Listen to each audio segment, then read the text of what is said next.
Hello and welcome to this live technical discussion series. And today we are going to talk about tensile fabric structures. So of course it's a very vast area. So at least a few important points we will try to address in today's session. And we have received very interesting queries through the registration form. It was almost 200 plus in numbers. All are very interesting points.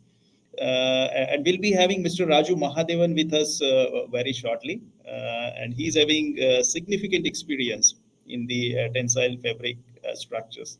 Okay, so before we start, let me make a small announcement that we'll be starting this course related to design of steel structures, which is Steel STR 004, starting from 4th January 23.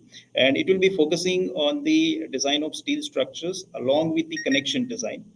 And we'll be talking all important provisions of IS 800 2007 along with software STED Pro and RAM connection. Okay, so link for registration and more detail is mentioned on this screen. Okay, so without wasting much time, now let's get started now. Okay.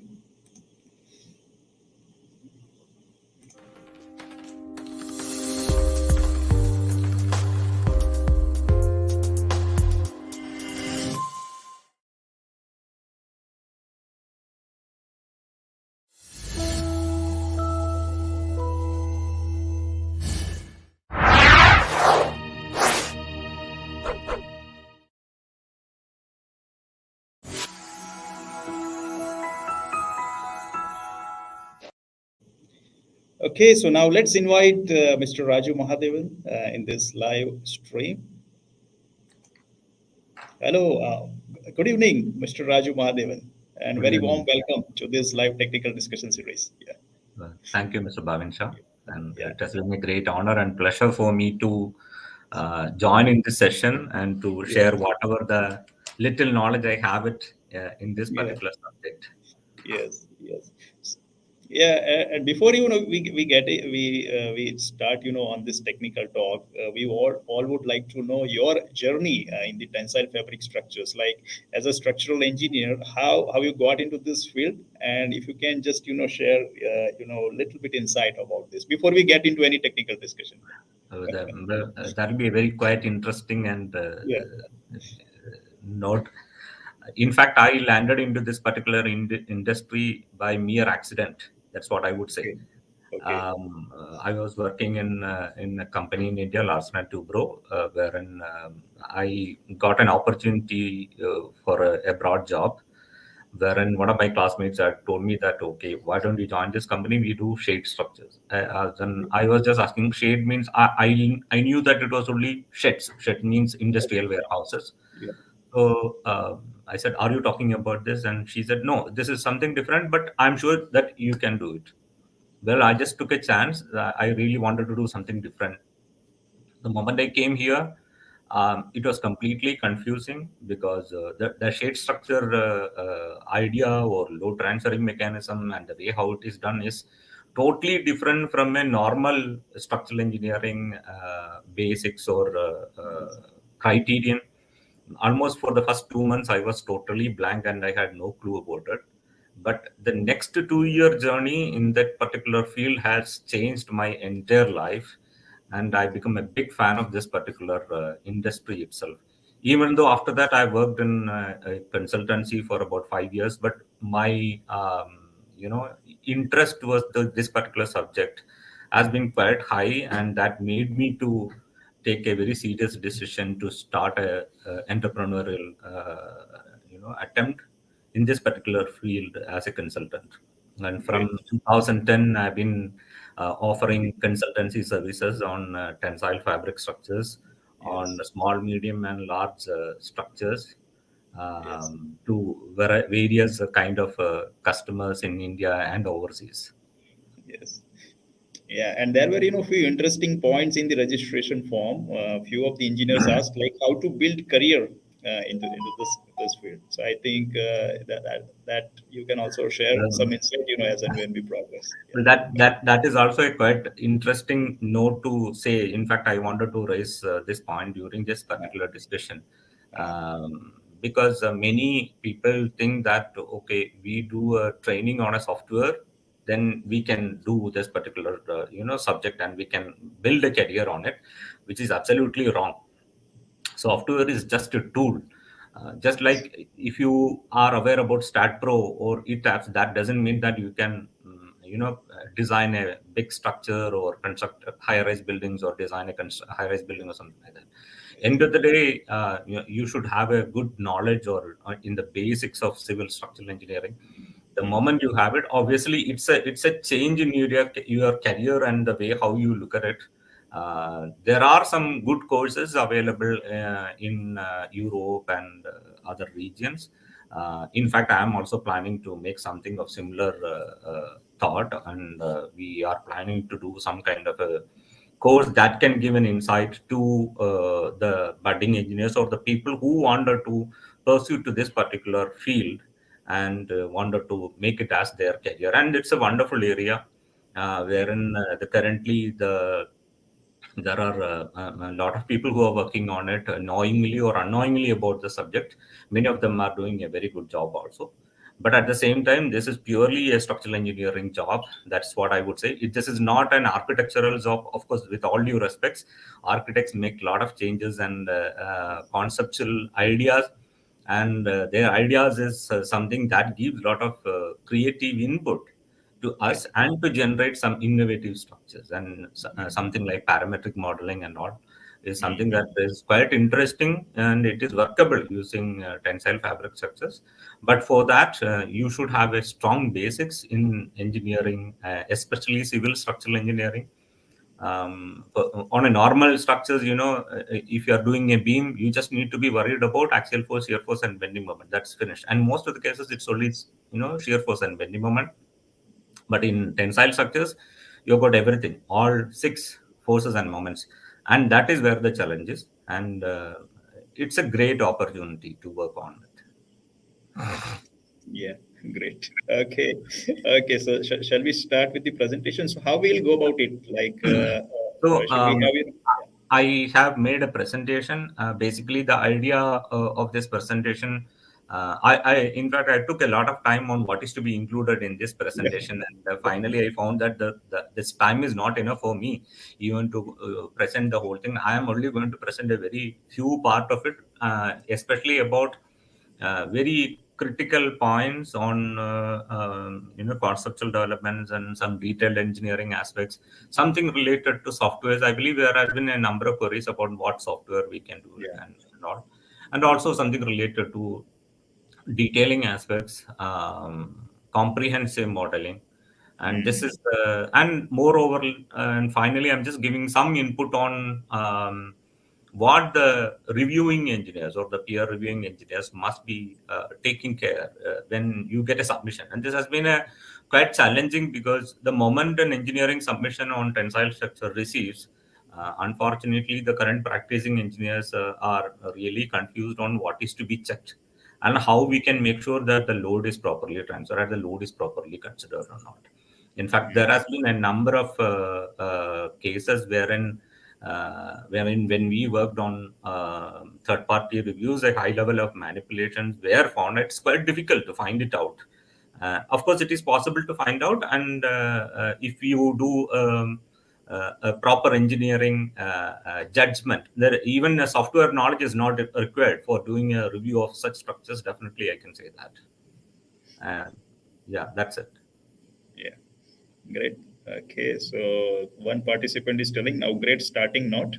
Okay, Thank so you very much. now it's yeah. Okay, so now shall we go towards the presentation now? Yeah, sure, sure, sure. Yeah. Okay.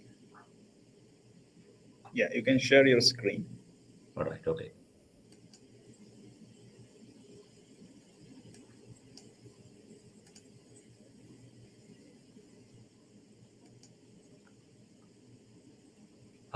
Let me know if you're able to see my screen. Yeah, it has just come now. Yeah. So it's just a preview through conceptualization, engineering, and realization. Once again, I wanted to mention that this is only a very small or a pinch of an iceberg that is going to give an idea about this particular field. So, wherein I'm just going Yeah. to let you Just know. small interruption. You can press on hide button so that this dialog box will go off. All right. Yeah. Thank you. So I'll be giving an overview and something about the fabric forms, materials, engineering parameters, something to do with membrane engineering, comprehensive modeling, detailing aspects, peer reviewing aspects. These are all the points I'll be covering. So an overview, most of the cases when it comes to tensile fabric structures, uh, people are very happy to see some iconic structures, and end of the day, the question is like, what is it? So it consists of only surface elements are basically tension only surface elements. Of course, there are some linear elements also. The weight of surface elements, these elements vary from 400 to 1,600 gram per square meters. They are very lightweight. Strength weight ratio is quite high. I mean that you get a very large strength when you compare with the weight of the structure.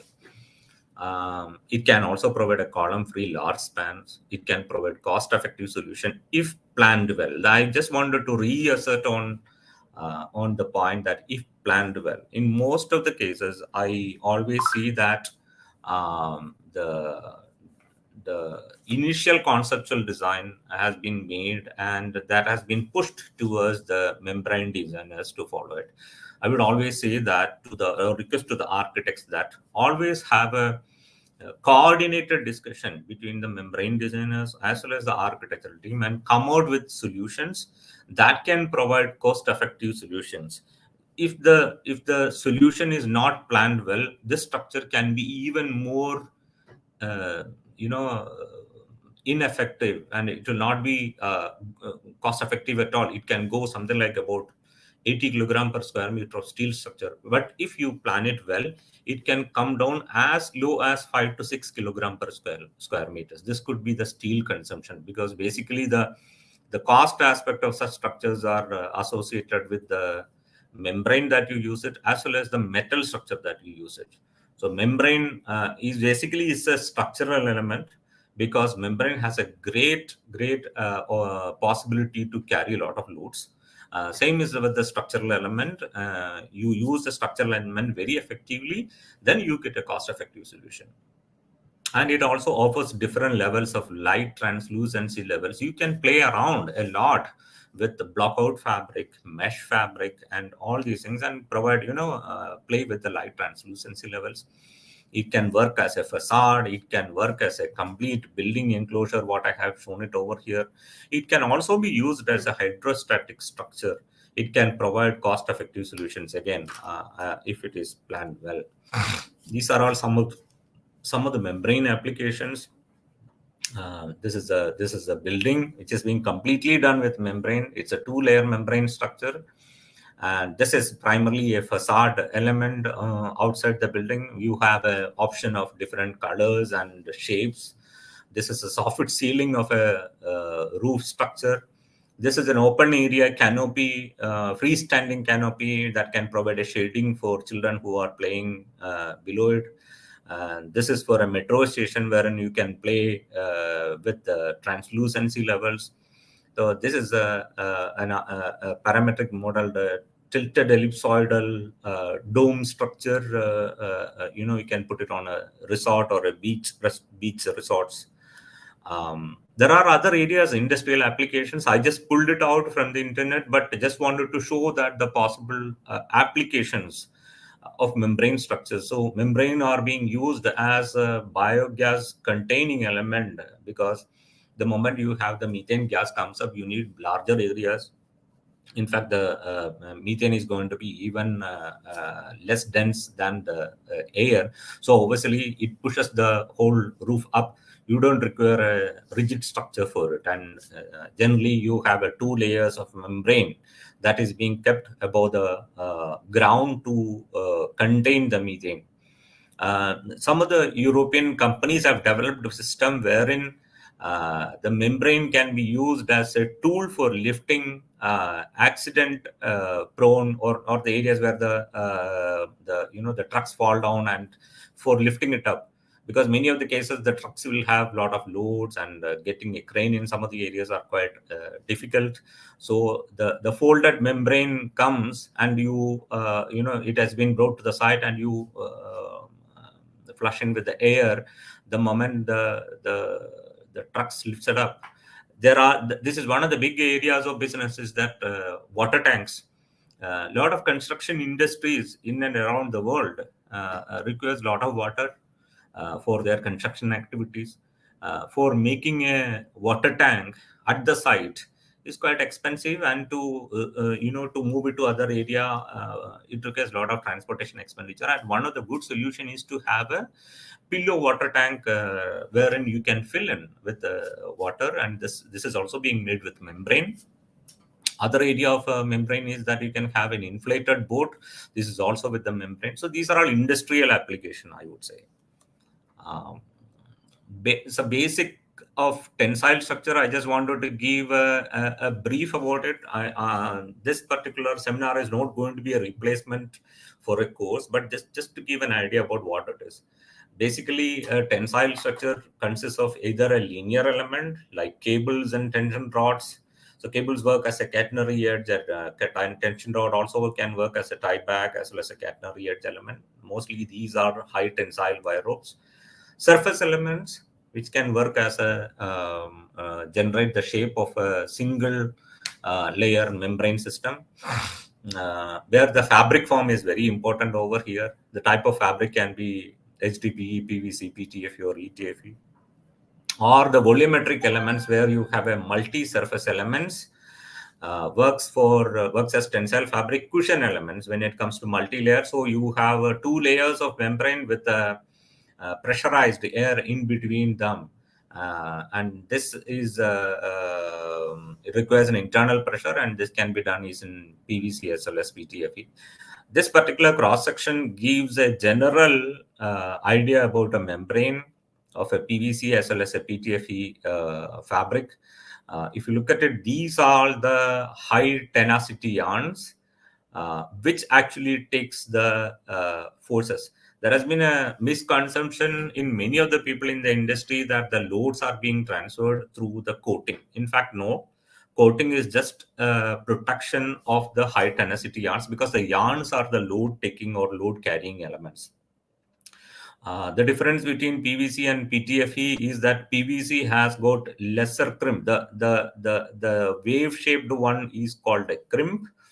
PVC has got a more of uniform crimp, whereas PTFE has got a very low crimp along the warp and a very high crimp along the weft. I wanted to give an introduction about the fabric form. Generally, if you look at the shape, it can be a plain 3D surface element like a concrete slab or a metallic sheet or glass, or it can be a monoclastic shape, wherein you have in one direction it is in one line, and whereas in the other direction you have a curvature. So this is like a monocurved sheet metals or a polycarbonate or a curved glass. Or the third could be a synclastic shape. So synclastic shape is where you have the sorry curvature of the surface has got the radius of curvature directions are both in the same direction, and this is mostly for doubly curved surfaces as well as for volumetric cushion. And the last one is anticlastic. This is double curved surface, opposing directions. This is mostly for the single layer tensile fabric structure, and this is what is being majorly to be ensured for working on any single layer tensile fabric structures. So just wanted to give a comparison about the engineering action of tensile structures. Excuse me.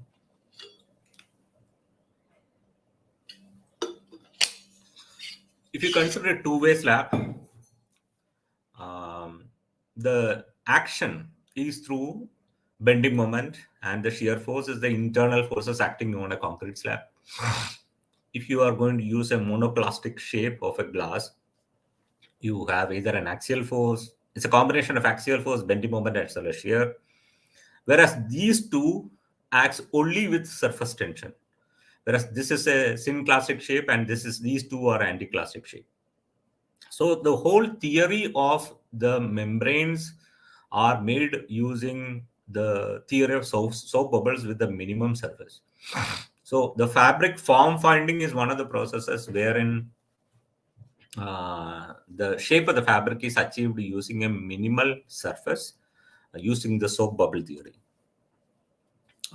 This is just a process flow of how a membrane engineering is carried out. Basically, we make the first step is to make a stable geometry, which is called a form finding process. So any fabric that comes with the shape, just like the way how you are able to see over here, you have a hyperbolic shape, you have got a conical shape.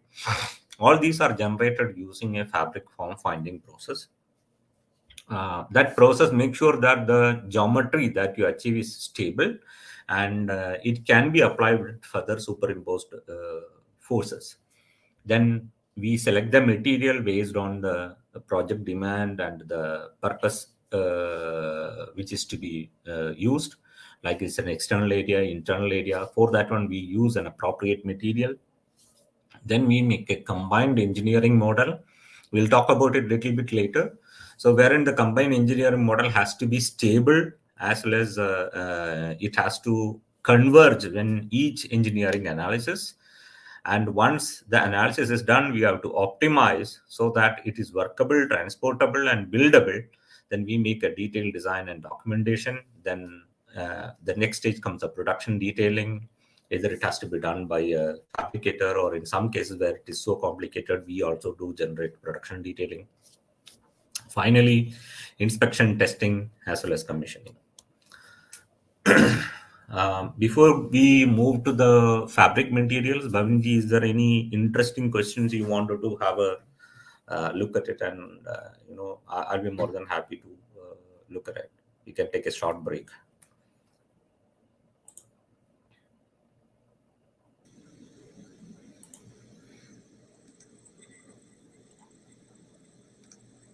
Yeah, this is one of the question from Abhijit, that there is a notorious misconception in the market about tensile structures that they should have steel consumption below 30 kg per meter square. Even people ask for 10 kg per meter square. This is what I was saying in the first sentence, that uh, a uniformity about the steel consumption, you cannot judge on it, and it is very difficult. We know that the market of tensile structure is being driven by the cost. Cost has become a serious aspect of it in selecting even a design or a contractor. Hmm. If you wanted to go for a 10 kilogram per square meter on a freestanding standalone structure, it is impossible. You cannot do it. On a freestanding structure, if you have to do a 10 kilogram per square meter, yes, you can do it, provided you go with a single pole structure. So in that case, what you do is, you, instead of putting the money above the structure, above the ground, you put a lot of money below the ground. So what happens? You will have very large foundation because you are using a high tensile steel structure with a lot of thickness.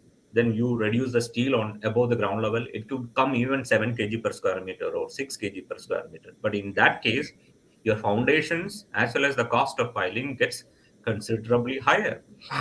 So what happens is, in many of the cases, the foundations are being done by the main contractor. So either the main contractor has to absorb that cost, or the subcontractor who is carrying out the project has to absorb that cost. End of the day, the cost of realization remains almost the same thing, whether Yes. you put the money above the ground or you put it below the ground. So they both are same.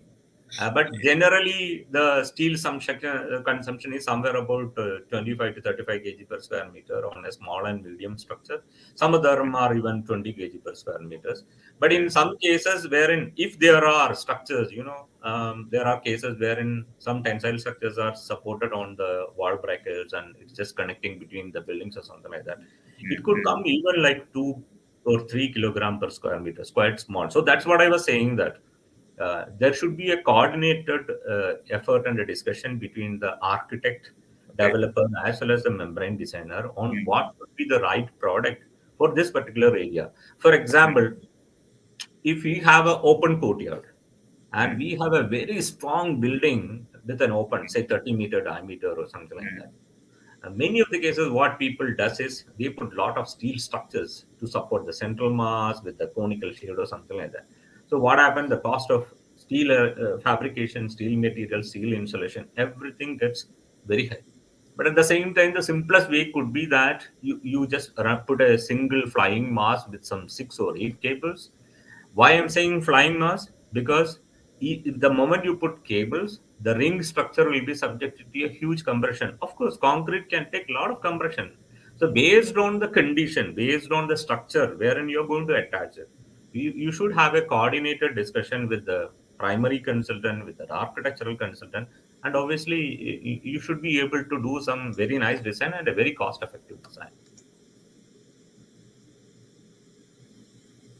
We'll move on right. or have something Yeah. else. Or Yeah. Two, three more points have come up. Uh, that's, sir, can you explain about soap bubble theory?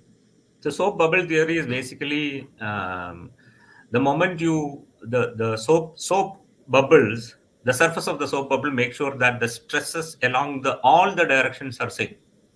So that is what the soap bubble theory is. The moment you take a soap bubble, like the kids, they make it with some two rings. You make it.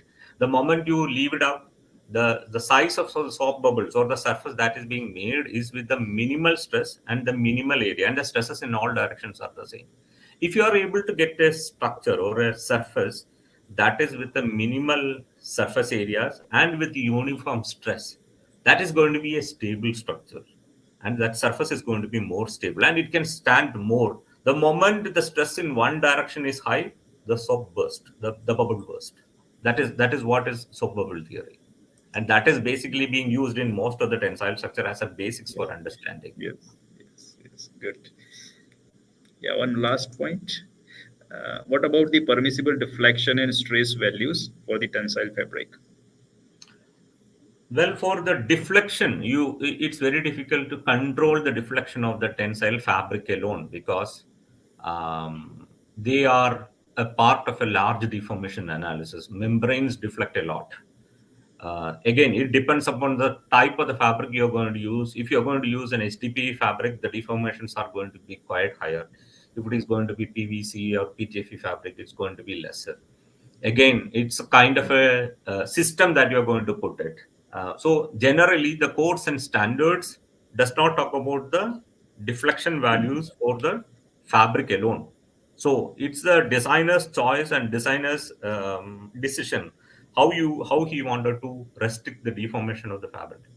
Basically, what we do is that we have to make sure that the fabric, the moment it deflects, it doesn't go and hit on any steel structure, it doesn't go and hit on any hard surfaces. The fabric is safe. And most of the cases, what we do the analysis is for the very critical wind load conditions of 160 kilometers per hour or 180 kilometers per hour, and which is quite very unlikely to happen in terms of a working conditions.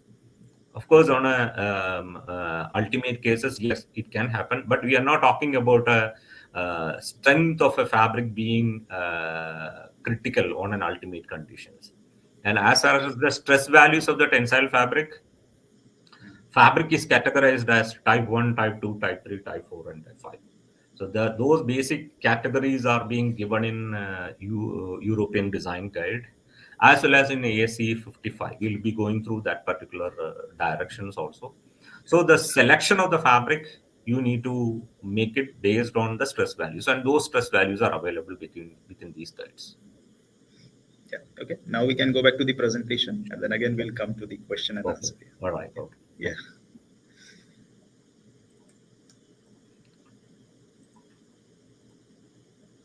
Thank you. Okay. Yeah. I hope it is visible. Yeah. It's visible. Yeah. I've just covered only four materials for the time being, which are majorly being used. Out of which, we are covering SDPE, PVC, PTFE as well as ETFE. This is just an idea about where it stands in terms of the material properties, and based on what I know, it is like an ocean. There are a lot of things which I am unaware of it. So HDPE is high density polyethylene. It's a knitted fabric. It is not a coated fabric. So there are three kinds that I would say. One is a knitted. Knitted is nothing but woven fabric. Most of the fabric are woven, STPE, PVC as well as PTFE. But HTPE doesn't have a coating. It is normally with a non-coated woven fabric. It's the yarns in one direction, and it is knitted in the other direction. So these fabric has a low, primarily used for external shading purposes, especially for schools and some other areas. That fabric is very good in terms of UV protection, and it is low cost.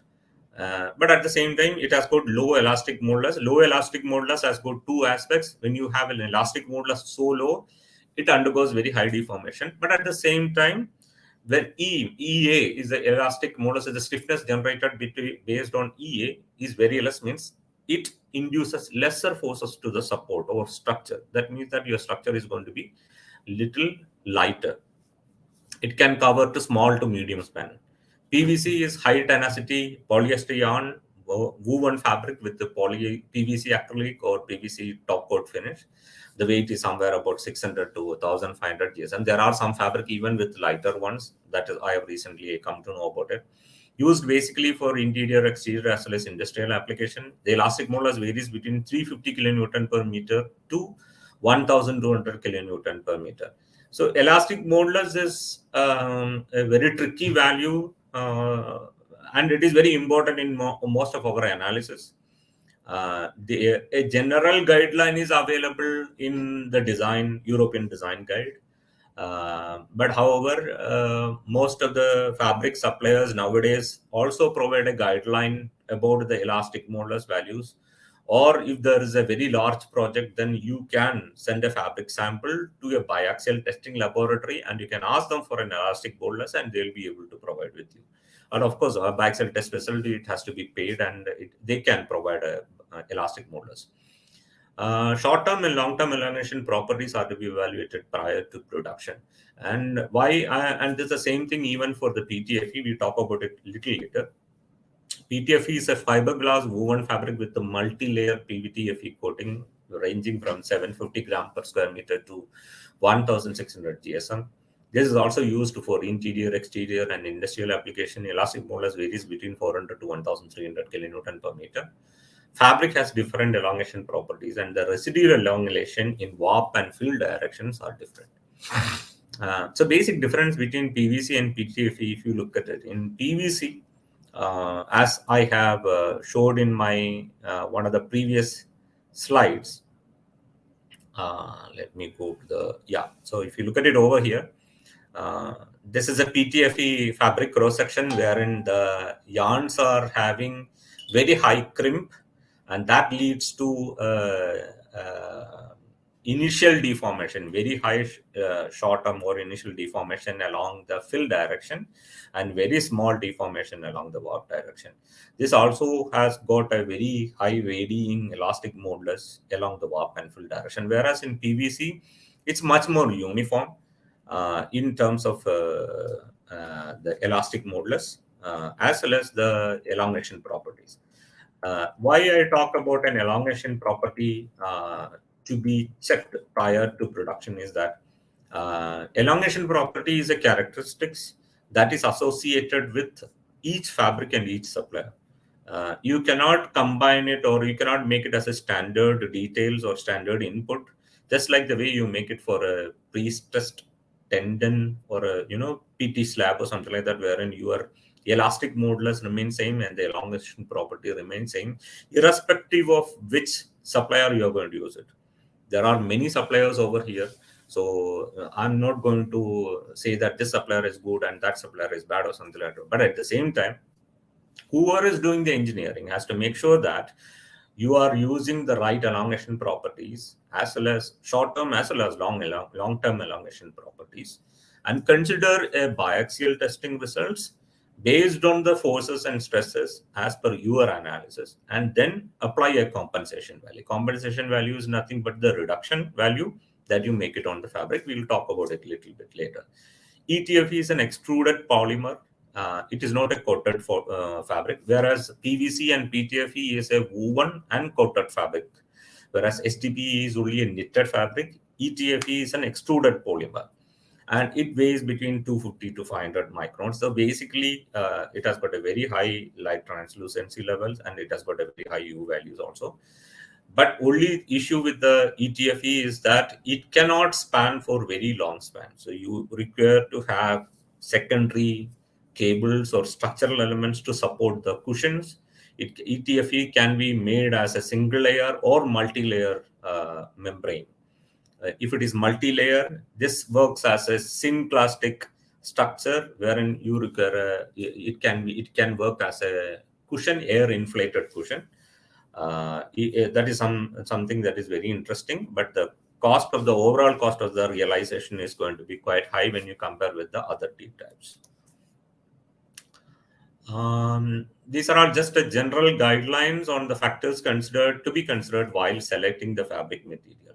So the purpose of the membrane, basically where you're going to use it, is an internal area, outside area, and are you going to use it for a very small coverage, very long span, and the type of the load that you wanted to carry out. So basically it is being used for resisting the wind forces only. But where exactly the wind load in Bangalore is something very low, but whereas if you put it in Chennai, the wind forces are going to be very high.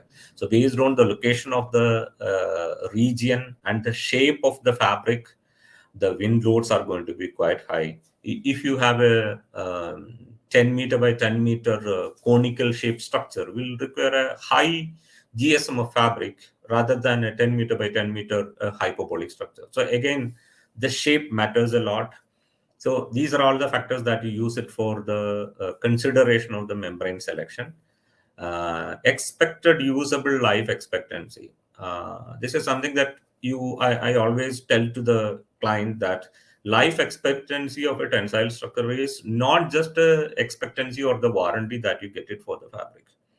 Maybe a fabric can last long for 20 years or 25 years. In my opinion, you can still use a reduced wind force, considering a 25 years of life expectancy. But at the same time, you also have to make sure that the steel that you use it, the coating that you use it, the protective system that you use it, the catenary cables and its finish that you use it, everything has to follow the same life expectancy. There is no point in getting a fabric that has got a warranty of as well as a life expectancy of 20 years and 25 years. But at the end of the day, you use a very cheap protective system with 100 microns of protection or a coating.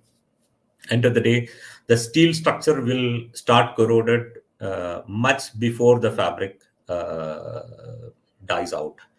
Project specification as well as demand is one of the areas. Nowadays, a lot of projects are coming out with very good specifications, but at the same time, there has been cases wherein conflicting specification information has been seen when we are trying our level best to make it up and to inform to the consultant as well as the main contractors. Architectural intent is very important, that which shape you wanted to do it. So requesting to the all designers as well as to the membrane contractors is that please respect the architectural intent. It's very easy to tell them that the proposal that you are saying is not workable. But at the same time, the challenge is how you make it a close solution, a solution that is very close and standing with the proposal that the architect has proposed it. And in many of the cases, believe me that they are all very good listeners, and you can tell them what exactly you are capable of, or the system or the tensile solution can offer to them. Civil defense and fire classification requirements is something very important when you select a fabric. We'll come to that in the next session. And elastic properties as well as elongation of the fabric. If you're going to use a closed area with an STPE, make sure that The fabric has got a very long elongation properties, and you will have, when the wind blows, it will move up and down. But at the same time, on an open area, you are sure that the kids are not going to play out during a very heavy wind speed, and it is a win-to-win, win-win situation. Similarly, when you use other fabric, this is a membrane classification and fire performance as per ASC 55. Before we go that, let me give you an insight on the codes. Sorry that I put the codes on a different. All right, I think I forgot it. All right. Codes. So when you talk about the codes and standards, um, there is only one code that is available on tensile structure is ASC 55. ASC 55 is the American standard for civil engineers, Society for Civil Engineers, code number 55, that is specifically for membrane structures. And it gives a clear idea about the membrane classification, loads and load combinations, what is to be used for membrane structures, as well as load factors and the reduction factors to be considered. This particular code also gives a reference to other codes. Unlike the Indian code, the American standard has got a beautiful plus point is that there are no duplications when it comes to the specification. And if you wanted to do the design of steel structure, please refer to ASC LRFT. If you wanted to go for the loading, please refer to ASC 7. So the code is giving a very good clarity on ASC 7, ASC 55. So this ASC 55, it gives three classification of membrane. Class 1 membrane is non-combustible membrane. It says it should meet the requirement of NFPA 701, and the flame spread index not greater than 25 and smoke development index not greater than 50 when tested according to ASTM E84. Class 2 membrane is a limited combustible. It should meet the requirement of NFPA 701 as well as flame spread index not greater than 25, smoke development index not greater than 450 when tested according to ASTM E84. All of those are being classified as combustible materials. So these are all the three classification of membrane as per the ASCE 55. Also, very interesting to note that the ASC 55 also provides limitation of areas. Like, for example, what if you are going to provide a sprinkler system, fire alarm system, or fire separations? How much should be the area that you can consider under the classification of class 1 membrane or class 2 membrane or class 3 membrane? So all these things, as well as in different area of use, not in classification of membrane, sorry for that, in terms of the areas of the use, maybe it's for a office area or for a common area or for a people gathering area. These are all the areas wherein the ASC 55 gives a very clear information about the area limitation, and it can be used for planning the civil defense requirements as well as the fire requirements in turns and locating the fire alarms as well as sprinkler systems, etc. This is just to give an idea about the conceptual development. So basically, tensile structure start design development start with the conceptual development. Conceptual development is this is an architectural intent, and we are trying to see how best we can give a solution, because architectural intent are mostly done using a modeling tool that need not be a form of a form finding process. So basically, a form finding process is, as I discussed it, it's a process wherein you get a geometrically stable system, and the shape has to be anticlastic. It had to follow the basic architectural intent and extended plan and elevation, and it has to have proper drainage. Contours has to be checked. Basic idea of structural element system has to be checked. Clashes with other element also has to be checked. So these are all the three options which we have submitted, so that the client can have an idea. Okay, option 2A, you have a lot of clashes with the structure. Option 2B, you have certain clashes with the structure, but probably if you are okay with this, you will have to do some modification on the structure seal. So this is just to give an idea of how the contour works with the membrane. So you can see that there is a water ponding in this area when it comes to a minimal rain loading. Again, the conceptual development provides clarity on the geometry. It also reflects the aesthetics. The basic requirement of fabric type can be decided, and a drainage paths can be identified. Basic structural arrangement can be planned, as well as the basic cost evaluation can be made. Load generation on membrane structures. Basically, the loads that we considered is dead load. It's a self-weight of the fabric as well as structural elements, attachments such as maintenance platforms as well as lighting, etc. Live loads on the fabric. The code generally gives a lot of information about the live loads on the roofing element, but the Indian code or Euro code does not provide any information on the live load acting on the fabric. But at the same time, ASE 7 gives a lot of clarity on the live load applicable on tensile fabric. There are also attachment like service platforms and how much live load to be applied, and we need to make it on the apply it on the model. And wind load is to be considered based on the relevant codes and standards. It is very important to note that symmetric as well as unsymmetric loading conditions are to be used. In many cases, we notice that a simple downward wind pressure or an upward wind pressure is being applied and the subject is being closed. We'll talk about this little later. Seismic loads are generally not critical because of the flexible nature and the lightweight. Load becomes very critical when you have a very rigid structure and you have a lot of dead weight that can work as a lumped mass. Slow load to be considered based on the relevant codes and standards. Again, symmetric and unsymmetric loading conditions are to be used. Then ultimate loads and load combinations. The general standards that applicable to this particular seminar, I would say Indian Euro code as well as American. Um, I want to give an insight about the pretension. This is one of the areas many people are little bit still unaware about it. Bhavinji, is there any other questions that you wanted to raise it up in between? Yeah, there are a few questions. Let's take a couple of questions. Yeah. Okay.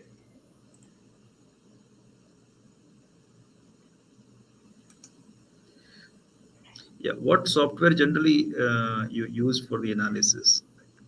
We will have a session on it. I have a presentation on it. So Okay, generally, sure. there are specialist softwares for doing the membrane analysis. Some of them has got analysis capabilities. Some of them has got capabilities in terms of engineering as well as production detailing also. Most of the fabricators will have those kind of softwares that will have a capability in terms of fabric patterning, generation of cutting patterns as well as all these information. Some of the softwares do not have those capabilities. They just do only an analysis of the membrane. Yeah. Um, that's it. Yeah. Yeah. One more question in the similar line, like any other software in the practice other than RSTAB? RSTAB, generally, RFM is one of the software that is being with the same family of RSTAB. It's global. Apart from that, you have TechNet Easy is one of the good softwares.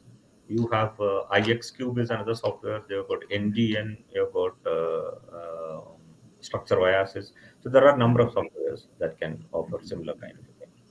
Yeah. One last point we can take, like in the next 5 years, where you see this tensile industry? Okay. That's an interesting question. Um, well, it depends upon the area where we are talking about. If you're talking about Indian industry, there is a great development happening on the tensile membrane industry. I'm expecting the development to happen exponentially in the next 10 years. Currently, there are a lot of jobs that is being generated, but what we found in most of the cases are mm, about more than 70% of the projects which are generated or inquiries or the demands are generated are being cancelled because of non-availability of resources in terms of the supports to the primary consultant. This is what is happening. Most of the cases when the jobs are generated, architects come out with a lot of interesting solutions and requirements in terms of tensile structures. But unfortunately, when it comes, they may not be having those kind of input and capability to do it. There are some interesting, very interesting tools available, like Predesigner. It's a very free tool wherein the fabric form can be visualized on the system. You cannot generate a fabric form or output to you because the softwares are quite expensive. It's not so cheap like other software, normal softwares. They are all very expensive. So no one offers a software that can generate an output and give it to you.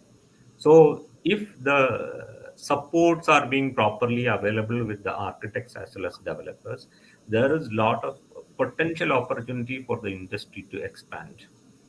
Other part of the world, I'm seeing that there is a little bit hesitant towards large development, especially in Middle East. Of course, there are developments in Saudi. After the World Cup, we are expecting a lot of things are going to happen in Qatar also, and in UAE also. There are normal kind of developments that are happening, which are all very good and is very qualitative too. Yeah, sure. So shall we go back to the presentation? Still few Sure. more points are there, but we will take No those problem. points in this Sure, no problem. presentation.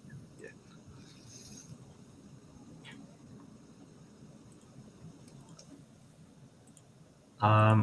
I just wanted to generate this particular this one. Basically, there are four codes applicable for which I always consider for which is relevant for the tensile industry. Uh, of course, the first one is the European Design Guide. I wanted to reascertain to all the people who are in this industry, this is not a design standard. This is just a design guide. Of course, there are a lot of information that has been produced in this particular design guide, but that guide itself is stating that this is not a standard. You cannot consider the whatever it is being said on the design guide as a reference for making your design. You have to do the design using your codes, local codes and standards.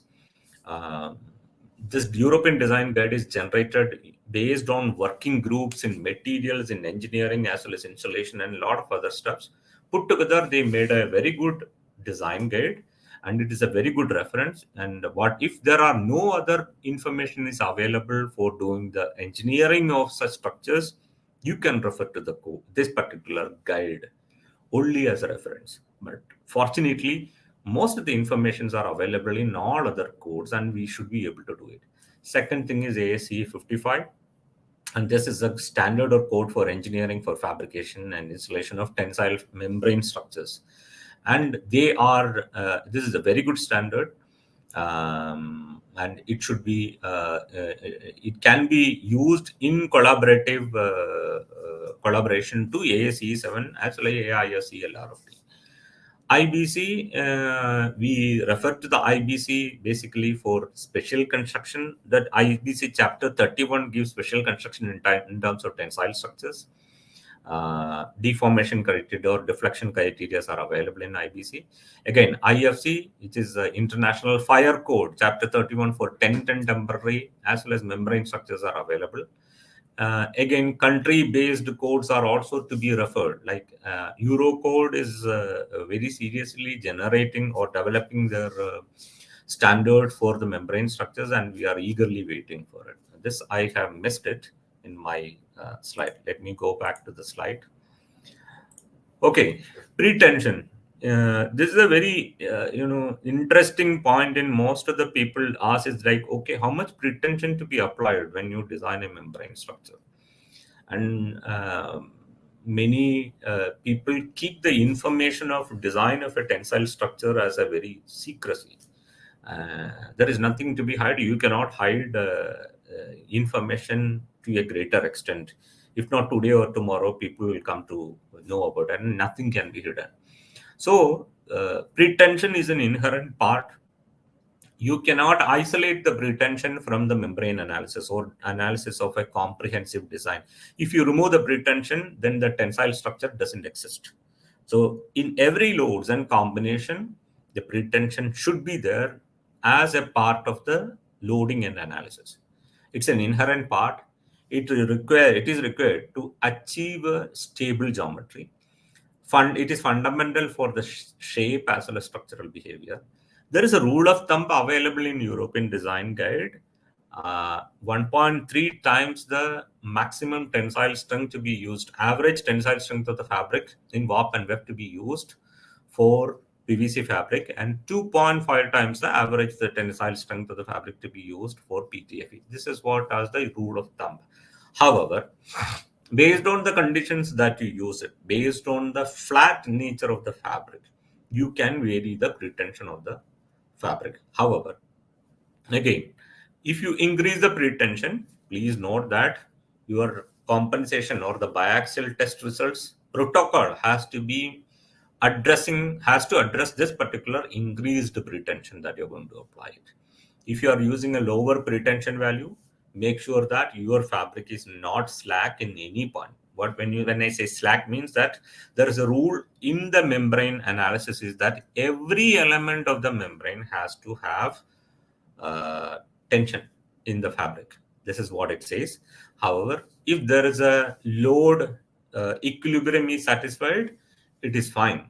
But if you are going to do only a standalone tensile structure and if your fabric is having slackness considerably, then achieving equilibrium is impossible.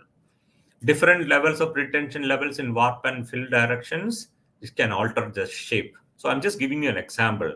So here the stress in warp direction is stress in warp direction is 3 and weft direction is 1, whereas here the stress in warp direction is warp means radial, fill is 1 is circumferential. So you can see that the difference in the pretension values is generating a different shape. I just wanted to give you an idea that this particular structure, it cannot achieve an equilibrium, or when you do an analysis run, you will not be able to get a solution when you run the model, because your circumferential stresses will never, the moment you have an upward stress or something like that, your radial fabric will become slack.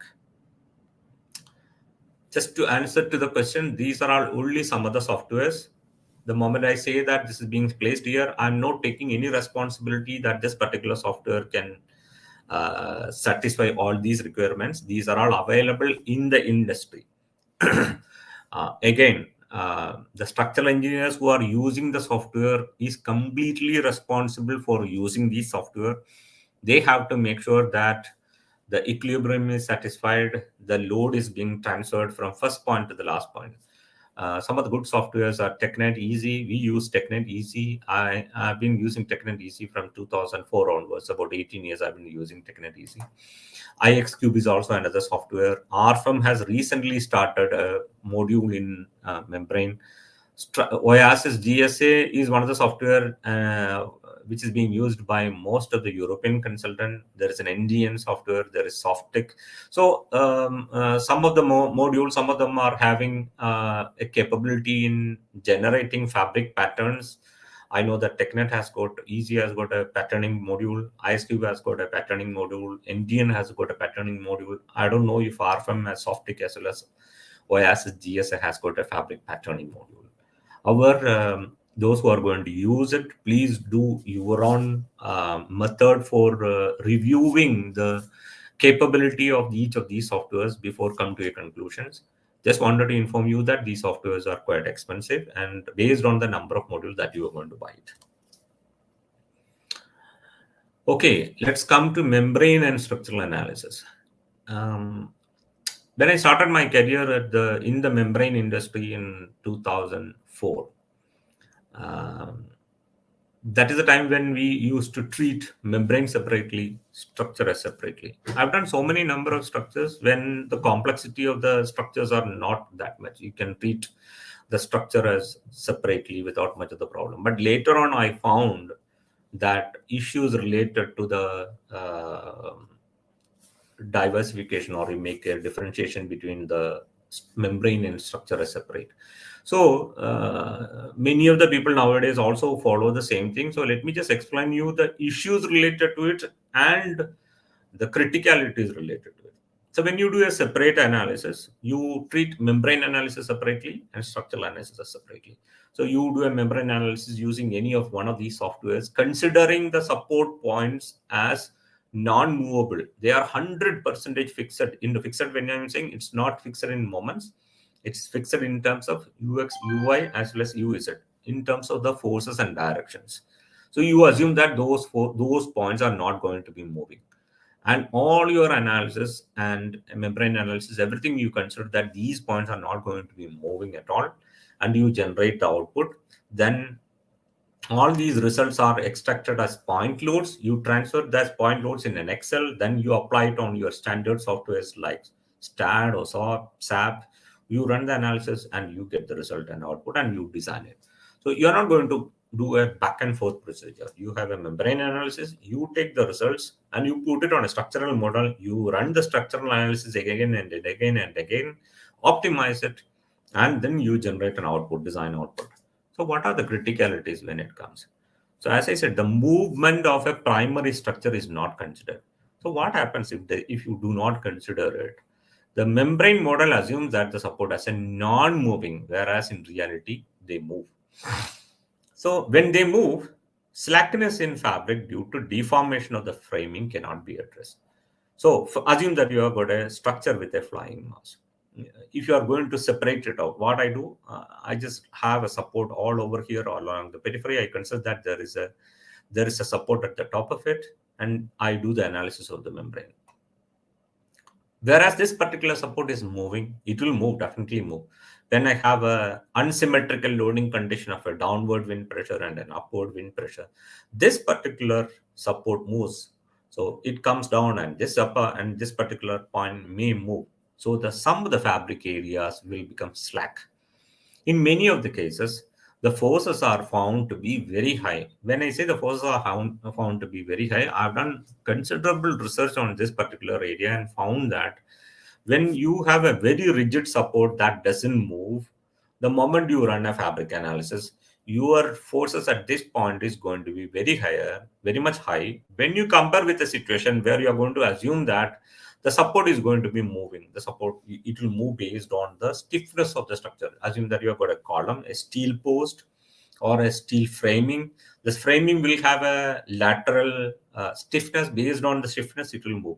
The moment it start moves, the fabric is relaxed. The load that is being transferred from the fabric to the support is also less. And this reduction is not very small, it's very high. And the other serious issue is about the water ponding. One of the very much number of cases which we have found in terms of the fabric failures as well as collapses is because of the water bonding. So the moment you consider a structure as fixed, you do a fabric analysis. You even if you check the water drainage, you will note that the water drains out and there are not going to be any water ponding. The structure is fine. But however, the moment the structure moves down, it moves, the fabric becomes relaxed, the stiffness of the fabric gets reduced, then you will have a water ponding, and that becomes a very serious matter. The structure with the floating mass cannot be completely analyzed. This is an example where you have a flying mass, you have got cables, you have got a head ring, you have got a primary head ring, you have got a secondary head ring, you have a stability system. This system you cannot analyze using a separate analysis of membrane and structure. This is where the importance of a comprehensive analysis of a tension and rigid element comes. So when you do a comprehensive analysis, it includes the stiffness and deformation of structural framing while analysis. It's not only considers the stiffness of and deformation of the framing, it also considers the deformation and stiffness of the fabric, also fabric, cables, every element it considers.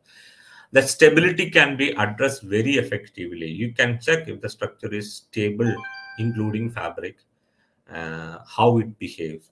Optimization is process is very quicker. Overall reduction in cost is very big as 30%. And I've seen it in many of the projects. Effective review of the water drainage can be ensured, Application of wind loads considering different regions and geometry. So when you have the wind acting in this direction, you've got a windward side, you've got a leeward side. When you have a wind acting in this direction, you have forces in parallel side. So all these cases can be effectively carried out if you have some kind of an element you wanted to apply it on the wind loads on these structural members. That is also possible. There's a possibility of yeah, some concentrated load because of some vehicular movement or something also can be addressed along with the membrane structure. Load combinations, service as well as ultimate load combinations can be applied on the comprehensive model. Stresses, deformation, and sizing can be effectively handled. Selection of the desired fabric strength can be done. The fabric also has got lesser stresses when you work with the comprehensive model. One of the important point that brings a lot of optimization on uh, comprehensive model is the load combinations. This is a very tricky point. It took some time for me also to understand. Load factors. When you come to load combinations, let's talk about Indian code. We say 1.5 times dead load plus 1.5 times wind load for wind application, for example. On a normal statically determinate structure or a stable structure, if you have 100 kilonewton as the force that you be applied, your reaction also becomes 100 kilonewton. Your forced equilibrium is satisfied. So if you apply the load factor of 1.5 on the 100 kilonewton of force applied, or 100 kilonewton of multiplied by 1.5 on the reaction is applied, they are same, because the loads as well as the forces, they are statically equilibrium cases, and it's a statically determinate case. But whereas on a large deformation analysis, this is not the case. The code says that you need to apply only factor on the loads, not on the reactions.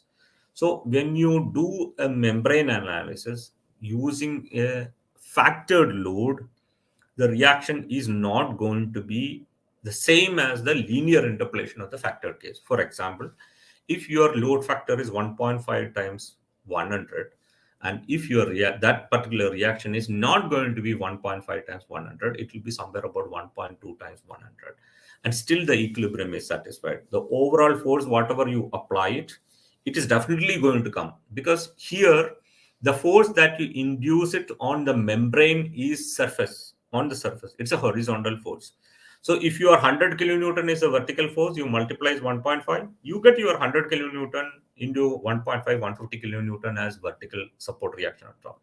But at the same time, your moments, your shear forces, your axial forces, they are not a multiple of 1.5. And this is going to give a lot of benefits in terms of optimization.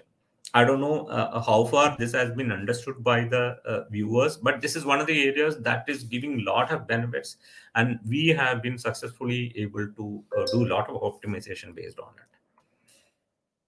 There's just a stress view on how the fabric selection is being done. There's a membrane stress values and cable stress values are being available. We do a lot of optimization in terms of membrane members, steel structures, by planning on production, planning on bending wastages, considering the rolling and bending radiuses, as well as transportation considerations. For example, in this case, we know that these are the areas which are going to have a lesser stresses, so we will be using a different section over here. At these areas, they are at the joints, and you will have a very high stresses or the bending moment values, so the section size can be increased. So these kind of optimization on very long span structures, even though they are very small, they will cumulatively bring lot of optimization to make sure that you need to have the designer as a part of the detailing team too. Otherwise, it is very difficult to control the quality of works. Design, detailing, and documentation. So the geometry or the drawing has to make sure that you have a geometry, elevation and views, material grades, size, acceptability criterion, details of civil works and anchoring, connections and tensioning mechanism. So these are all some of the details which you can see it that how the general arrangement and typical detail of the membrane as being shown. The calculation report has to make sure that the loading details and combinations and justification of selection of materials, grades, and details as shown in the drawing. Production detailing. So when I say production detailing, it's a membrane production detailing.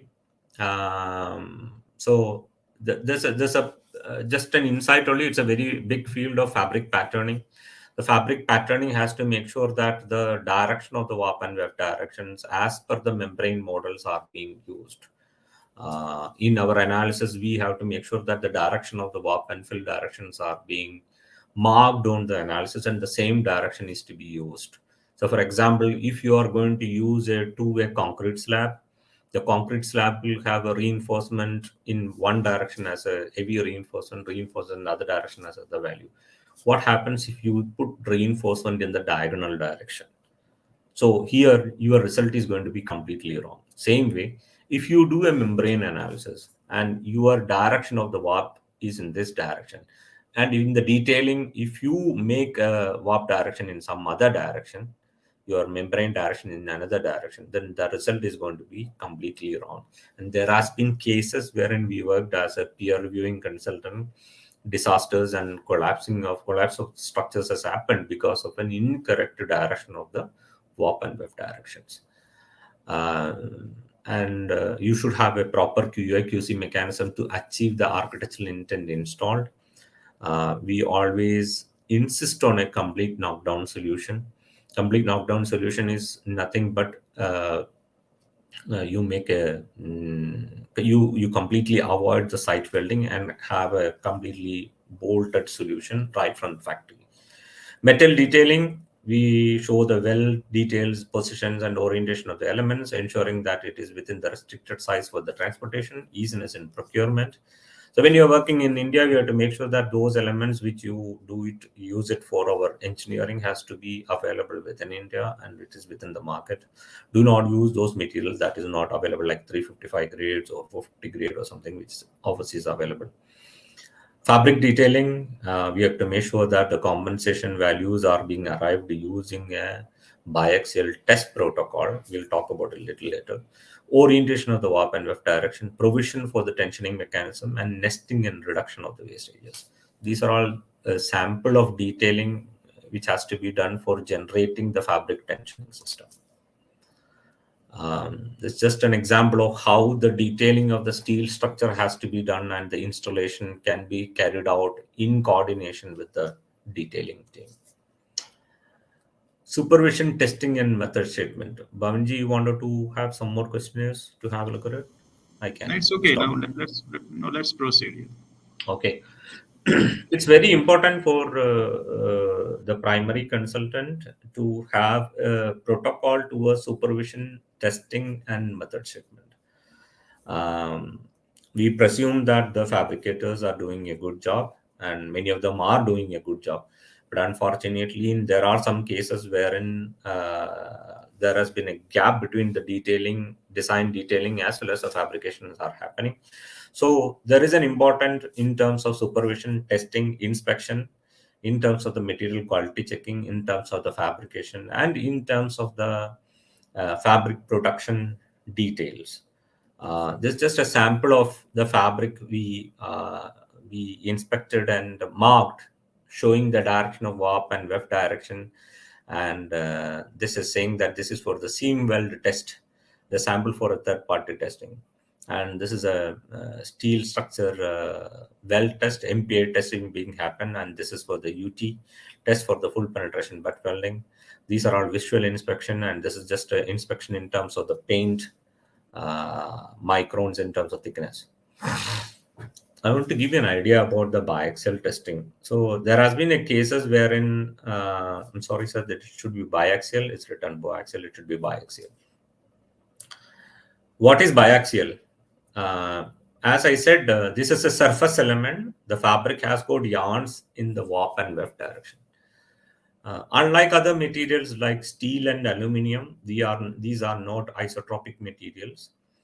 Steel has got a standard elastic modulus value of 2.05 into 10 to the power of 5 Newton per mm square as the elastic modulus. But like that, you do not have a standard value available in terms of the elongation properties as well as in terms of the elastic modulus for the membrane. So all the fabric has to undergo a biaxial testing in terms of usability as well as in terms of the quality procedure. Most of the time, many of the fabricators and contractors depend on the fabric suppliers for getting the biaxial test results. Biaxial test results, generally the fabricators do their quality procedure towards generating the biaxial test results and are being forwarded to the fabricator. And this is one of the areas which we see many of the fabricators as well as fabric suppliers are not able to conclude on a solution. The biaxial testing results that is being supplied by a fabric supplier cannot be used for making a fabric pattern. They just to give an idea about how much is the maximum elongation and what is the general pattern of the elongation properties. You have an initial elongation properties and then you have a sustainable elongation property. So this gives an idea about the slope of the membrane. Basically, this particular biaxial test result being done for generating the elastic modulus of the fabric. So this cannot be used for making a production of the fabric or fabric compensation or a cutting pattern. For this, you need to have a biaxial test protocol.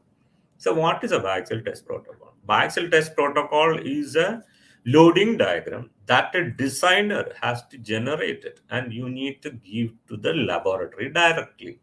I know that very small jobs, it is impossible to do biaxial test result because of cost factors. Obviously, this is not going to cost you too much. But however, it is either the designer shall be experienced enough to generate a compensation value, or he has to do a biaxial test protocol. So, in this one, this biaxial testing, you see this is the stresses in the weft direction, and this is in the stress in the warp direction.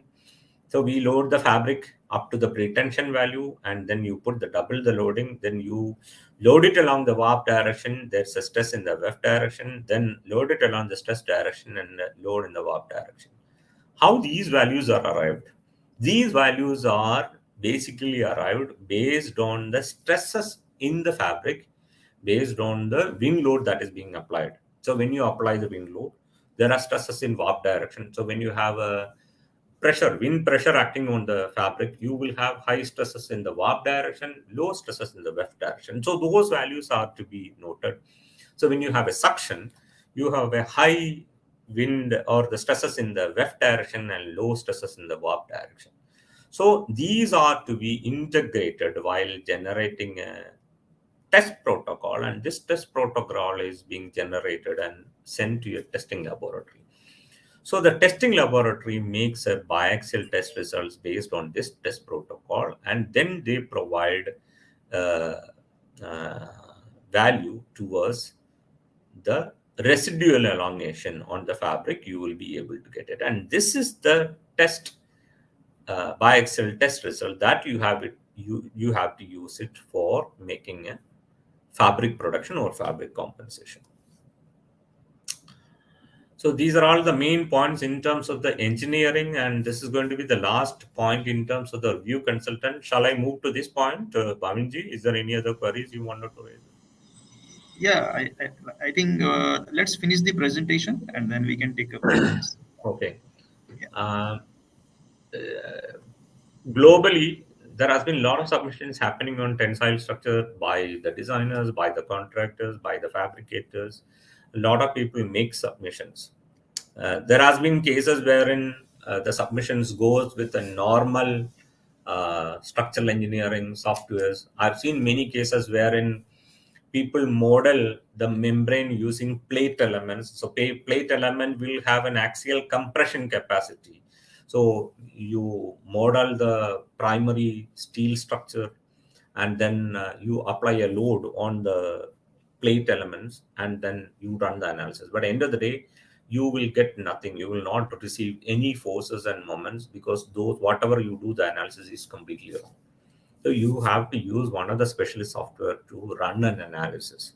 So when a submission is being received, by a peer reviewing consultant or a reviewing consultant or a supervision consultant. What are all the aspects that they have to do it in terms of reviewing a document? I'm not discussing about the aspects related to inspection, testing, and reviewing, supervision. Inspection, testing, and supervision is a very big and vast area wherein you have to make sure that the aspect of fabric production and all these things are to be. I will also give a little bit input about it. Primarily, there are two things that you need to review. One is the input, the other one is about the output. So when you do the review of input, you have to review the geometry, you have to review the elastic modulus. So the elastic modulus, as I said, there is a range of elastic modulus in terms of when it is type 1, you can consider for PVC as well as PTFE about 300 to 400. It is type 5, somewhere about 1002 to 1500. Either you use one of those values or ask the fabricator, okay, give me your supplier's elastic modulus and show me how you have applied it. Minimum pretension, you have to make sure that 1.3 times of the ultimate tensile strength or 2.5 times the ultimate tensile strength is minimum used on the membrane. Many of the cases, in order to reduce the section sizes, people use a very small pretension value and you get some kind of a result which is completely wrong. You have to make sure that there is a proper water drainage and there is no water ponding. You have to check the loading diagrams, load combinations. When I say loading diagram, as I said in my previous presentation, there are cases wherein if you have a standalone canopy like this, what people do is that you put overall you put a downward pin pressure, you put an upward pin pressure. That's it. So what happens? Your center column will have zero bending moment. But whereas in this case, you have to have either one side loading or you have to have one side down and the other side up based on the codes or standards which you are going to use it. And this is what the reviewing consultant has to make sure that is this area has been separately being identified as separate load has been applied over here. And this has been applied as a separate load in the upward direction based on the codes and standards that we follow it. In terms of the output, you have to look for the force equilibrium. So what is a force equilibrium? So when you apply a load of 1 kilonewton per meter square wind pressure acting on an area of 30 square meters, your sum of the total forces becomes 30 into 1 is 30 kilonewton.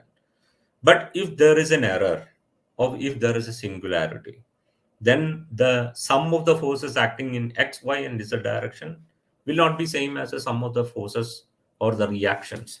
So that is the area that the consultant has to check it. If you checked for the equilibrium, errors and singularity. So when I say singularity, your matrix, your stiffness matrix becomes the diagonal of the stiffness matrix. One of the element becomes 0.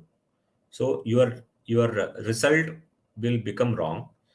The analysis will not converge. Again, that is related to the force equilibrium. Your number of or sum of the forces along the applied forces and the sum of the reactions will not be the same thing.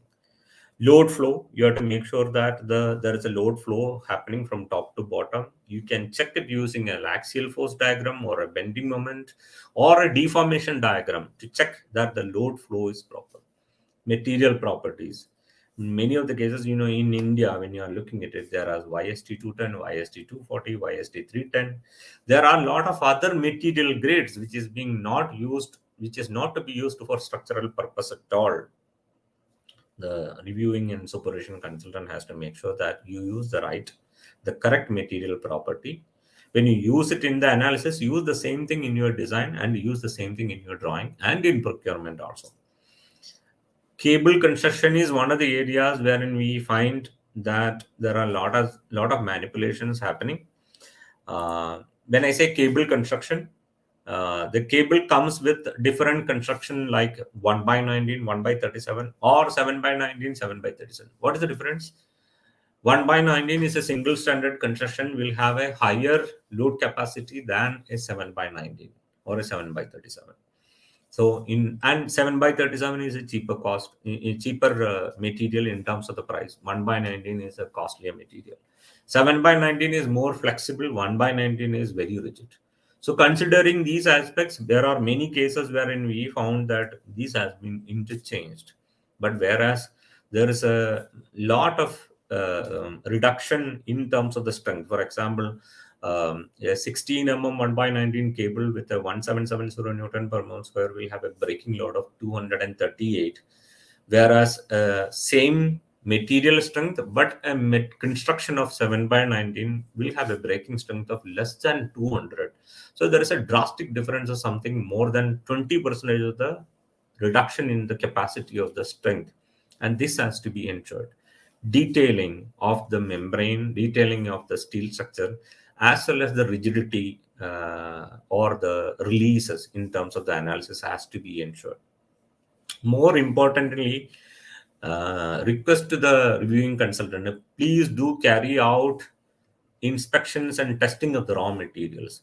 Raw material MTCs are very easy to manipulate, I can tell you.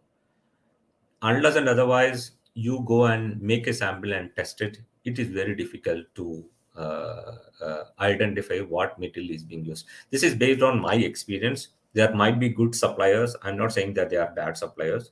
There will be some good suppliers also, but there are cases wherein this can be done using the code itself. So do not rely on that. Please go and have your own testing mechanism. Cut a sample, send it for testing. You will make sure that the sample that you use it for or the material that is procured is to the correct quality. And this is in terms of the fabric, the minimum testing requirement, you have to do a uniaxial testing, you have to do a biaxial testing, you have to do a strip tensile testing, you have to do a seam welding testing. You can ask the supplier about the crease fold test. So when I say crease fold test, the fabric will always have a possibility of losing the tension the moment it folds, and this is happening especially when it comes to PTFE. The PTFE fabric, you have to make sure that the fabric is not being folded. It has to be rolled over a soft padding. So when you transport it also, you have to make sure that you properly fold it and pack it with utmost care so that the material, when it reaches to the site, it is not damaged and it is still good for usability. When in terms of the production, there are high chances that the surface of the PTFE material can get damaged because of the high heat. The last but not least is about the area of welding for the PVC. When it comes to PVC, there is a lot of direct connection between the GSM of the fabric and the kilowatt of the welding machine. So on a 20 kilowatt machine, you will have an area of the fabric that you can weld it. So if you are using a type 3 membrane, your width of welding has to be more than a type 2 membrane. On a type 2 membrane, maybe your width of welding has to be 50, whereas type 3 it has to be 75. So your area of welding gets the length of the welding to match with the area of welding gets reduced. So this is one of the areas you need to have an experience or an expert consultant to make sure that this is being properly checked. Just wanted to give some idea about some of the projects we have done it, and this is in Qatar. This was in Sri Lanka, and this is in Madurai, and this is in UAE, and this is in Saudi, and this is also in Dubai. And this is the last one is a parametric model structure in Karaikal. And thank you all for listening to me. Over to you, Bhavanji. Yeah. Thanks a lot. It's an excellent presentation. Yeah. Thank you very much. And we can see that it's a very vast topic, right? There are so many final points which are coming out from your discussion. Still, I haven't covered some of the areas. I Yeah. think it is time for it. Yeah. Okay. Can we take a few points? Yeah, sure. No problem. Yeah. Okay. Okay. Sanjay is asking how the safety factor of tensile membrane can be measured. Which properties would be needed in tensile fabric to attain required safety factors? What is range of that properties? This question was what came before we initiated this discussion. So I think Yeah. certain part was discussed.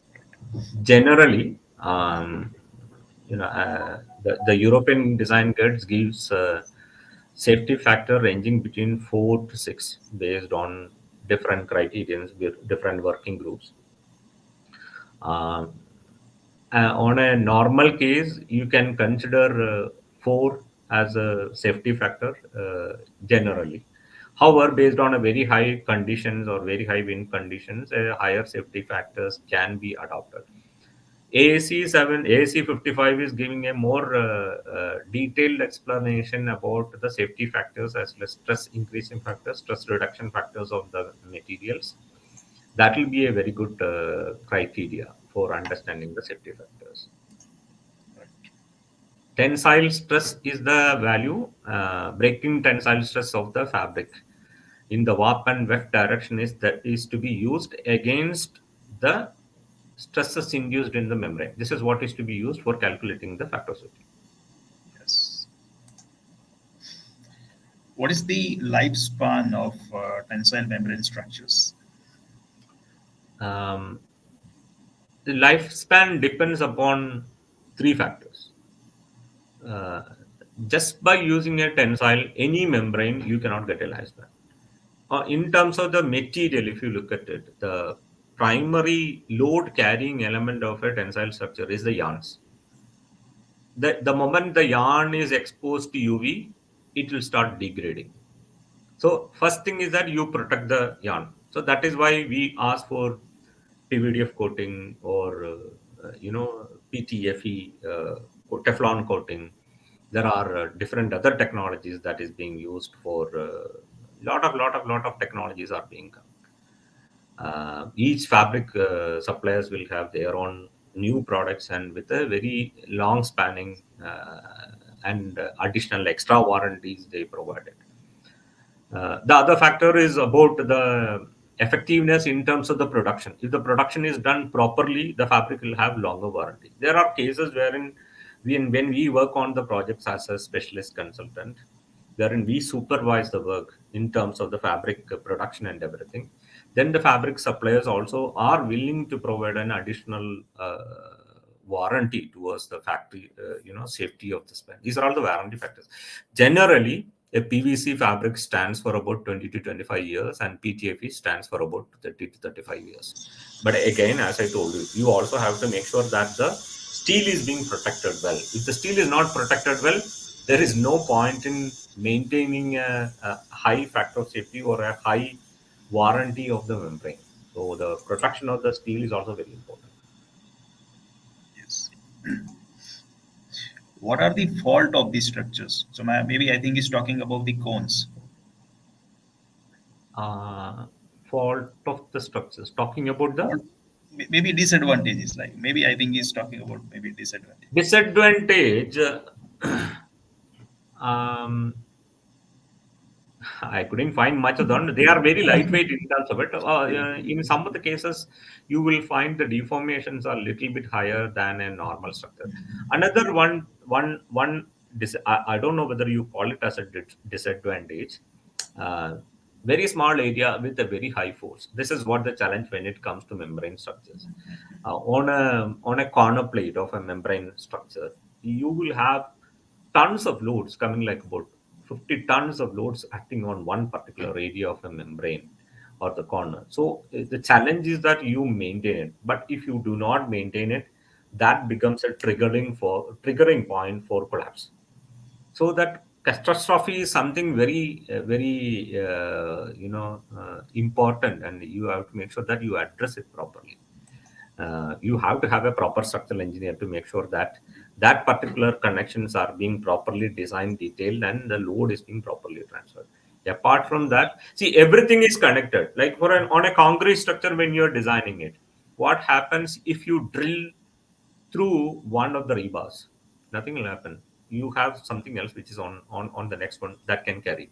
But on a membrane structure, if one corner of the structure has got an issue in terms of the cable, that becomes a triggering point for progressive collapse.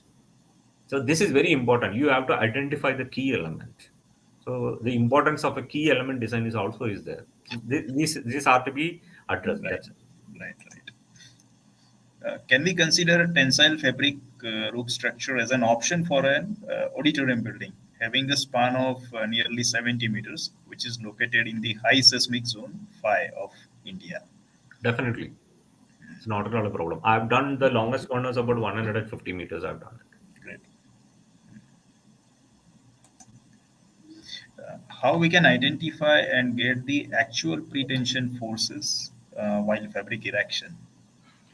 This is another important point. The measuring criteria is one of the difficult tasks in terms of the membrane erection. But there are ways wherein you can have systems while you do the erection. One of the thing is that you use a proper compensation value. So when you use a proper compensation value, make sure that the fabric is being pre-stressed to that particular condition. There are surface measuring equipments available. I believe it's available in Europe. I've not used it, but they are available for rental basis. Another one of the areas is that you can have measurable torque wrenches, you can have measurable washers, pressure sensitive washers. There are cases wherein you have we are using jacks, hydraulic jacks with pneumatic meters, which can measure the tension or the force that is being applied from the membrane to a central mast. So in that way, we can compare the values of how much the force that is being applied from the due to pretension from the membrane to the central mast. We compare it with it, and that becomes a progressive case for tensioning the fabric on a one stage to the other stage, because the installation of the fabric cannot happen in one stage. It goes on a stage by stage only. So if the central mass is having a force of about, say, about 500 kilonewton, then we cannot achieve the maximum value all of a sudden in one shot. We will have to go on a progressive basis. So there is a time required for the membrane analysis, sorry, membrane erection, that we have to make sure that it is being properly being addressed. How many years does a fabricator give warranty to the clients for workmanship and fabric? Normally 10 years given by fabric manufacturers. If engineering and everything is done, let's say perfectly. Um, just wanted to inform to the audience that fabric warranty is not 100% fabric warranty that you get it from the fabric suppliers. The warranty is diminishing. But however, the risk factors, when you look at it from the fabric supplier's perspective, what are the risk factors? It is just like an insurance agency. If you get an insurance, if you go and apply it, and if you are healthy, they'll be more than happy to give you a premium, a low premium. Why? Because the chances of you coming up with a risk or is very low. The moment you are having a health problem, then the premium gets increased. Same way, if you are doing a proper engineering, proper fabrication, properly inspected, properly supervised, there is a consultant who can take care of all these things and write it off, then you can get an extended warranty. There are cases wherein the fabricators supply, provide warranty even up to 20 years and 25 years. That you have to go and ask for it. And there are cases they reject it too. So again, you need to make sure that all these things are being properly handled well. Can you please explain membrane fabric properly, locking systems and fabric GSM detail? Maybe fabric locking system is something that he might be asking for. Yeah, maybe. Uh, so basically, the fabric is being supported in different ways. You have a continuous fixing system. You have a catenary cable coming and fixed in a joint, or there are cases wherein there is a connection to the cables. So the fabric connection to a corner is using two catenary cables, and it is being connected to. Let me check if I have any photographs available. Just a moment.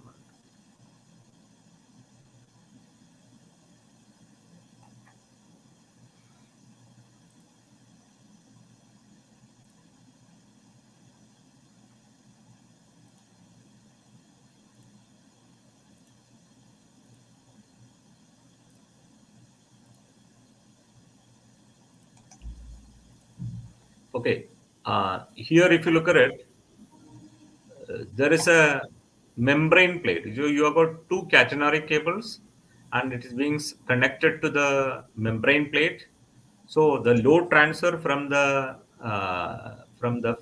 fabric goes to the cable, and then cable to the membrane plate, and then membrane plate to the system. So they are all not very smaller forces; they are all very large forces. This is one of the cases wherein the fabric is getting loaded. Again, you have to here we have used a toggle connector. So what's a toggle connector?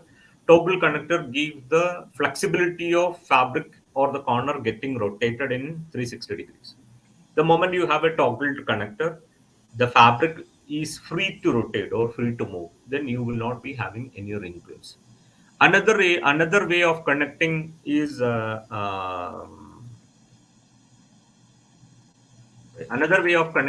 using extruded aluminum profile.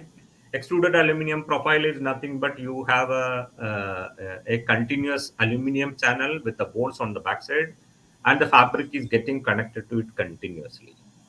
And fabric GSM, you have got different, like type 1 is somewhere about 500 to 600 gram per square meter. Type 2 is from 700 to 1050. Type 3 is from 1050 to 1200. So in European design guide as well as in ASC 55, you have a detailed information about the types of fabric. Okay, Dr. Subramanian sir is telling a very nice presentation. Thank you, sir. Thank you very much. What are further developments needed in coated high tenacity fabrics? What are the further developments needed in coated high tenacity fabrics? Um, One of the areas again is little bit ambiguous, or rather than ambiguous, there are a lot of incorrect methods are being followed in many of the areas. Like for example, mesh fabrics. Mesh fabric is primarily being used when you are not worried about the rain protection. You are going to use the mesh fabric on an open area because you require more shading rather than a rain protection. But in many cases we found that the openness is being used as a factor for reducing the wind pressure. I've looked at many literature wherein it is quite difficult to identify the percentage of reduction on the wind forces. So until and otherwise the opening is quite high, you cannot apply a reduction in the wind forces. I think this is one of the areas there is a lot of research that need to be worked out. Then another area is which I find it is very relevant is varying elastic modulus based on varying pretension of the fabric. So currently we use one standard elastic modulus for the entire analysis. So when the fabric are being stressed more, your elastic property gets higher. When the fabric has a very low elastic, pretension, then the elastic modulus also gets very low. So this is one of the areas definitely we can get involved. And in terms of the coating technologies, I think the suppliers have to generate a lot of new system. I think they can come out with something related to more translucency, colors, more varying colors as well as long-lasting colors. That is one of the requirement comes with a lot of the uh, enthusiastic architects that our colors are available. Can we get this color on that color and the combinations? Colors are not regularly available on all fabric because we have also have to understand that suppliers do not keep it off the stock or off their shelf.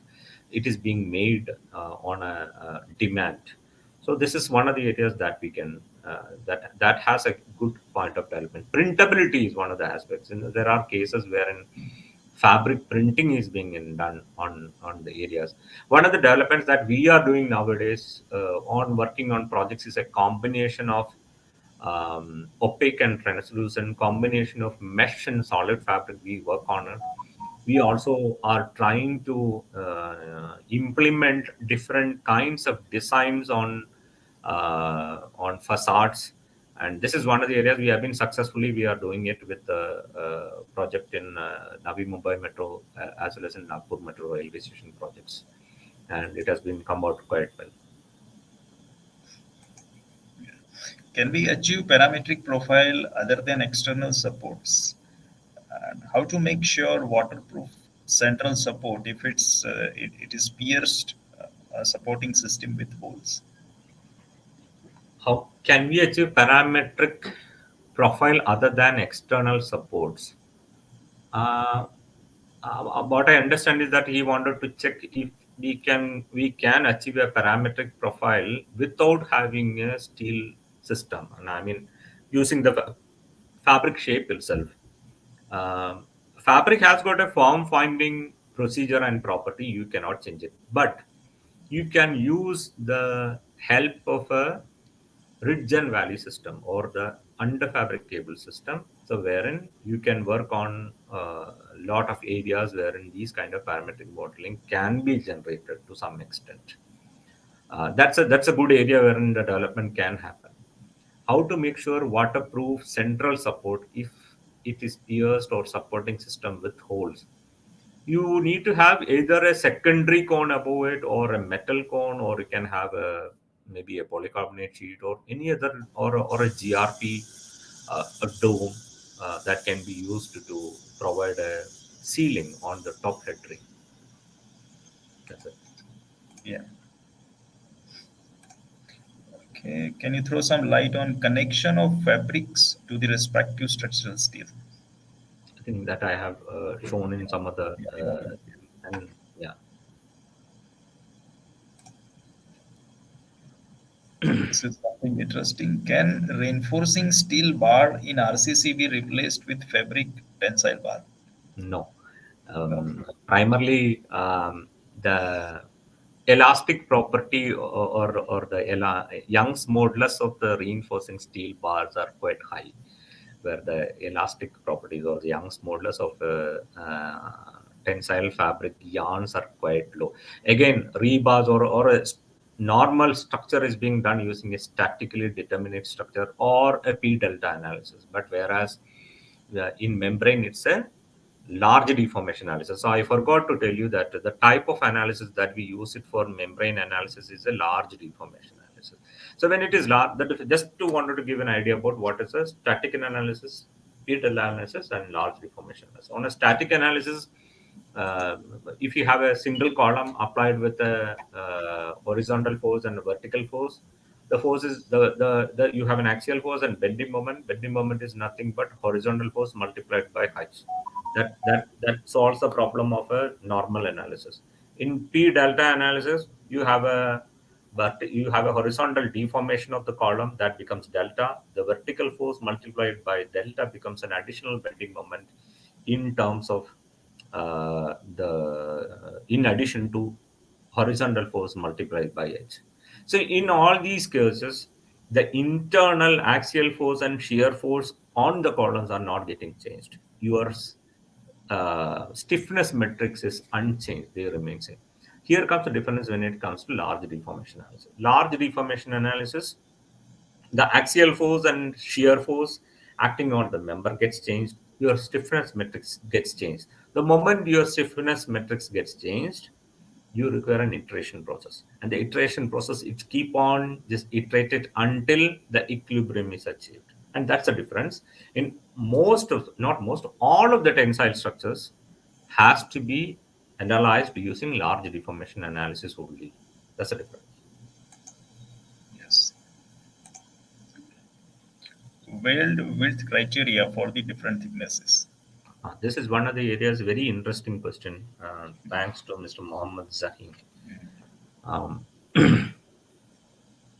Weld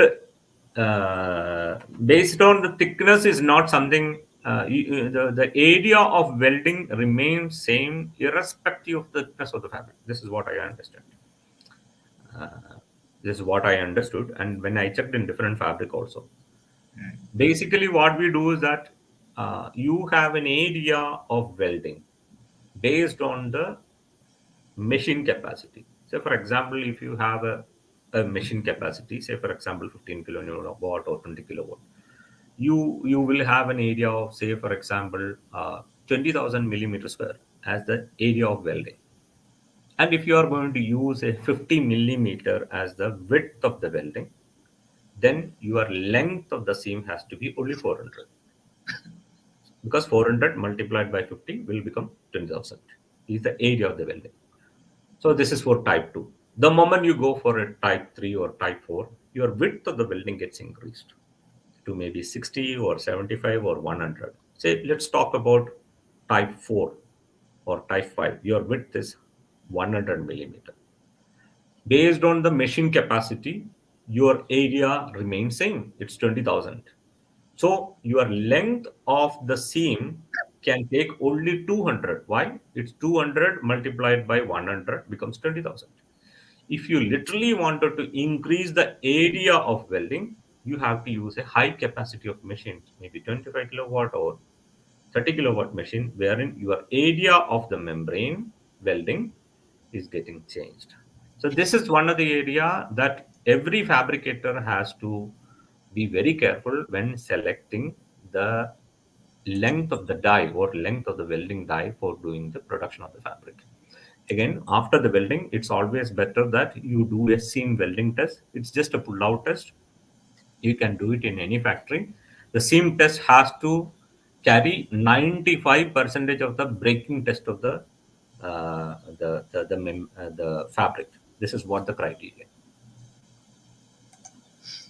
Any serviceability criteria like L by 250?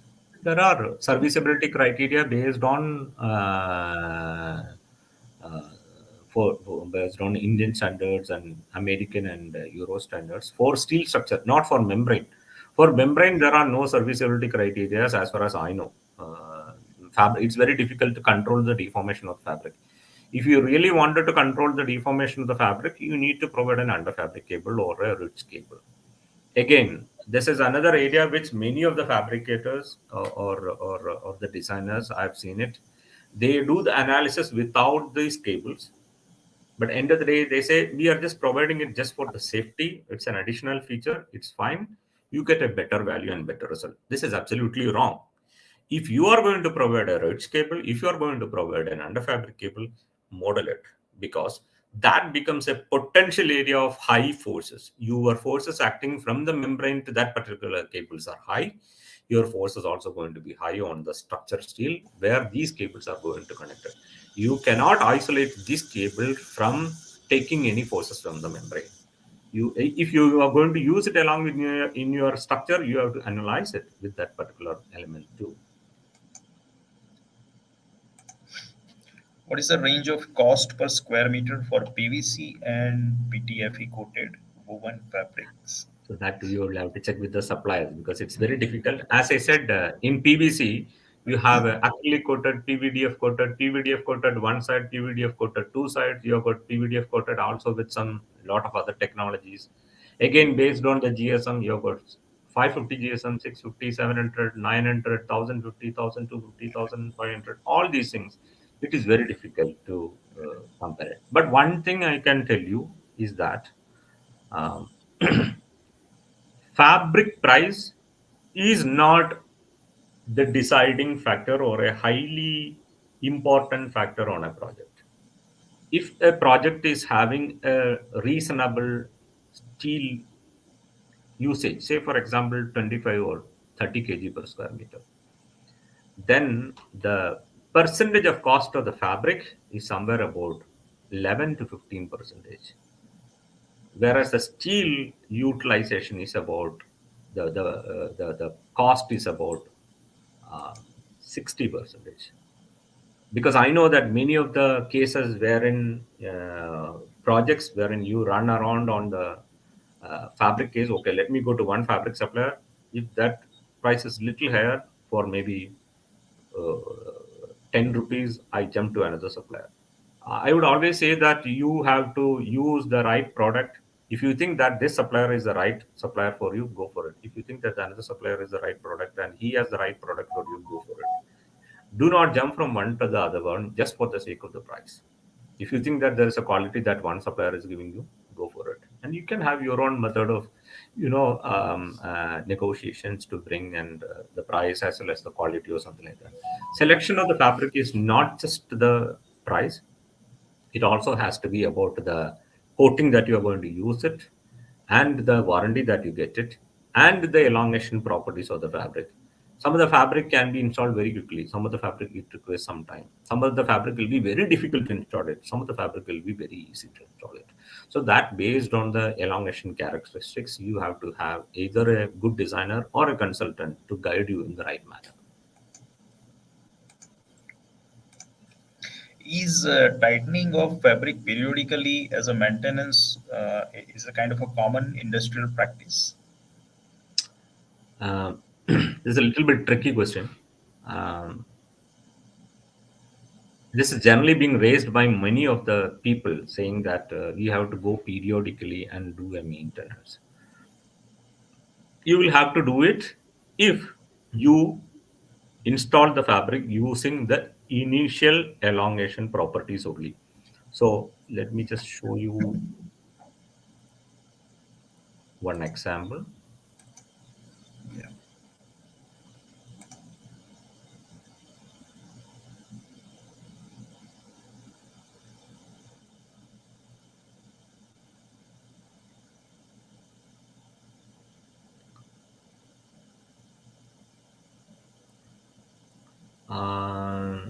Please let me know. I'm just using this one, this biaxial test result, just for the sake of discussion. So here, if you look at it, any analysis or the production process starts based on the backcell test results. I know this is not a backcell test results based on the final test protocol. This is just an idea. It's much more clear than this particular biaxial test result, because this is a PTFE membrane, whereas this is a PVC membrane. Here, if you look at it, your first cycle, it stops here. And most of the people, what they do use a lower compensation value of the fabric.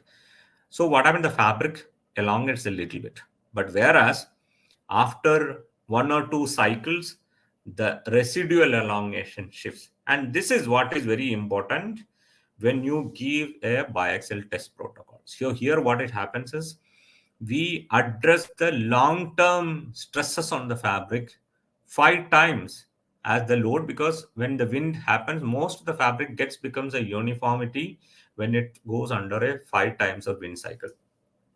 So you select your biaxial test results, or you carry out your biaxial test result in such a way that your elongation properties are not only just a show or a initial elongation property. It is not just for the pretension, but also for the long-term elongation properties. The moment you have a long-term elongation property being addressed, then you do not require to go for a periodic maintenance. But unfortunately, in many of the cases, the long-term elongation properties are being not being considered, because installing fabric is not an easy task. It's very difficult. If you are going to install the fabric, if you are thinking that you have installed the fabric so easily, it means that you have not addressed the long-term elastic properties or long-term elongation properties.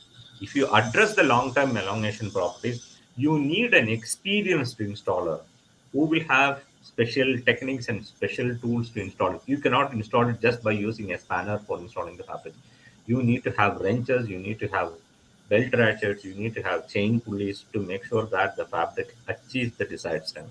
Get a consultant on board and he will check it, make sure that the stresses in the fabric is proper and it's being properly tensioned, and check the compensation value that is being used for the fabric method.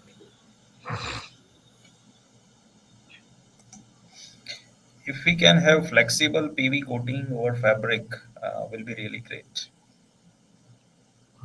I think there are a lot of flexible PV coating are coming nowadays on the fabric, because nowadays the industry is changing a lot with the solar powers. So instead of going for a conical shaped structure, you can go for a hyperbolic shade parabolic fabric, wherein about 80% of the coverage can be done using flexible PV coating. The new PV technology also doesn't require the direction of the solar panel. Earlier, you need to have this much of inclination towards the south direction, something like that, based on the location of where you're going to install it. The new PV panel doesn't require it. This is what I understand. Yeah. Okay, Mohammed Jisan is telling thanks all involved for this wonderful session. Thank you, Mr. Okay. Mohammed. Okay. So with this, we have reached to almost 2 hours of time. Yeah. Thank you. Yeah. And still, I think there are plenty of points which are uncovered for the tensile fabric structures, Absolutely, right? there are a lot. When I'm discussing it, I can find out there are a lot points wherein it's quite interesting to explain, but of course time is very limited. Yeah. Um, Yeah. just wanted to mention about a very important aspect on this particular session is that um, the industry is very good, suppliers are good, fabricators are also good. But what happens is uh, challenge when it comes more from the there is a lot of pressure from the installation side, there is a lot of pressure from the contractor side, there is a lot of pressure from the client side. There is a little bit of time that everyone can understand to address the quality aspects. If you are able to address the quality aspect, then you will be able to offer your best product and services towards this industry. That particular limitation is something that is really going to trouble a lot. A simple example I will tell you is about the doubler reinforcing. Doubler reinforcing is one of when you have a fabric, a conical fabric, wherein your stressed area is at the peak. Stressed area requires a lot of extent of doubler reinforced two-layer fabric. So what happens? The fabric production is an area or a period wherein that particular sequence, which is very quick. It has to be very quick because after the production, it goes to the site because the current sequence of fabric production and installation is going in a one sequential manner. So many of the cases, what we do is that you have a double reinforcement of 800 millimeter. It takes quite time for me for fabricate. Can we reduce it to 400 just for the sake of reducing, making a doubler? This is absolutely wrong. The designer has arrived at a value of 800 millimeter based on an analysis, based on his review of the stresses, and based on that, he would have worked out a value of the doubler reinforcing. This makes a difference. And more important, the other way of doing is that have a proper planning of sequence of the structure.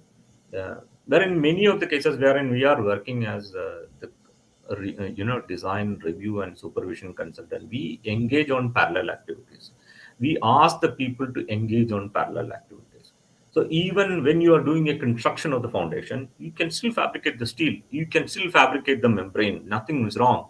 People are afraid to do it. Why? Because they think that a small error in the steel can have, or a foundation can have a lot of problems in the membrane. Well, why do you leave it for them? You make sure that you will have lot of you have to have lot of quality controlling mechanism. The current situation is not like olden days of about 30 or 40 years ago, wherein you rely a lot on the contractors. The main contractors are also quite equipped with a lot of technologies and total stations wherein they can provide error free solutions. We have done one of the projects wherein I'll tell you one of the projects which we have done it in Madurai. Um, just a moment.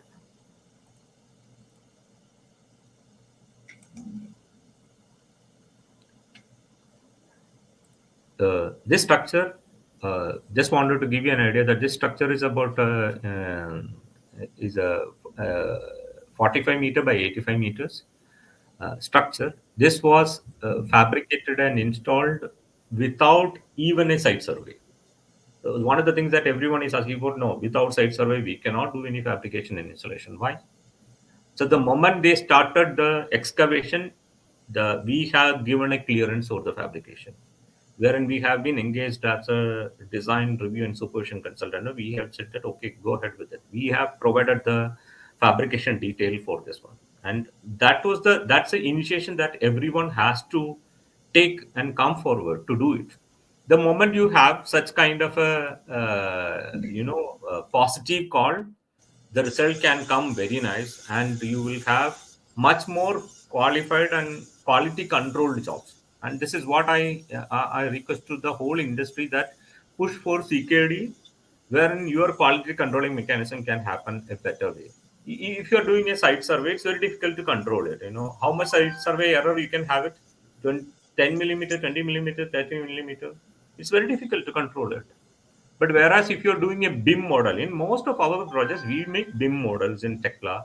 So the moment you have a BIM model, then you will be able to control the production, engineering, fabrication, everything can be done very effectively. Yes, people are appreciating the Thank presentation. you very much, sir. Yeah. Thank you very much.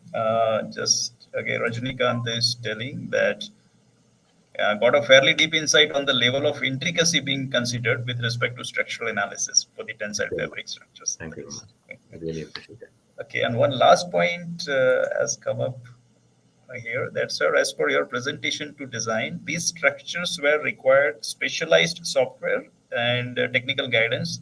More to do this type of structures, we required any municipality approval also. Definitely, I've not seen much of these cases in India, but in UAE, all these structures, especially in Middle East, I would say in Qatar as well as in UAE, seeking an approval from the municipality is very much required. It's also very important that at least a general idea about how much force is getting transferred from this particular structure, or maybe to an attached structure, or to the foundation, is to be very much clear to the authorities too. So authorities also have to be taught a little bit in terms of the how the system works. Otherwise, there has been cases, a number of cases, wherein people are considering this as a non-important structure, and lot number of catastrophes are happening even with a very small wind. So this is see, these collapses are happening not because of engineering; it's because of blunders. These detailing are, geometric differences. Like, you consider that there is a triangulation of loading, it will happen. So you have a 1 meter height and 4 meter length. But end of the day, when you fabricate it, instead of 1 meter, you consider half a meter. Instead of four, you consider 2 meters. So your triangulation depth is reduced. Your moment capacity gets reduced. So obviously the structure will fall down. There is no doubt to it. Quality controlling in terms of material grades, anchor bolts. There have been number of cases wherein if I go and check grade 8.8 anchor bolt, it takes quite difficult in India to get an anchor bolt in grade 8.8, a considerable lead time. So either those points has to be addressed and planned in effectively, so that the works happen in a beautiful manner. Right. Thank you, sir. Okay, so thank you in advance. He's telling. Okay, okay. Mohammed Jisan is putting up this point. A quick glance on drawings issued for execution, please. Drawing issued for execution. So it's a good for construction drawing is, I believe that is what is Mohammed Yeah. Ashin is asking for. Mm. A consultant's drawing good for construction has to have geometry. It also has to have material specification. It should have um, expected compliance requirements. It has to have the pretension on the fabric, direction of the warp and weft direction, pretension on the cables, and at least typical details of the membrane plate. Membrane plates are generally being fabricated or detailed by the fabricators, because there are certain freedom that we have to give to the fabricators to generate some detail. But however, the specialist consultant has to make sure that he reviews it, go through the every content of it, because the loads are very high and it's on a very small area. So how that is being planned. And again, direction of the forces. Vector direction is very important in terms of the membrane structures. If all those informations are there, definitely a good for construction drawing can be issued. and there are no issues.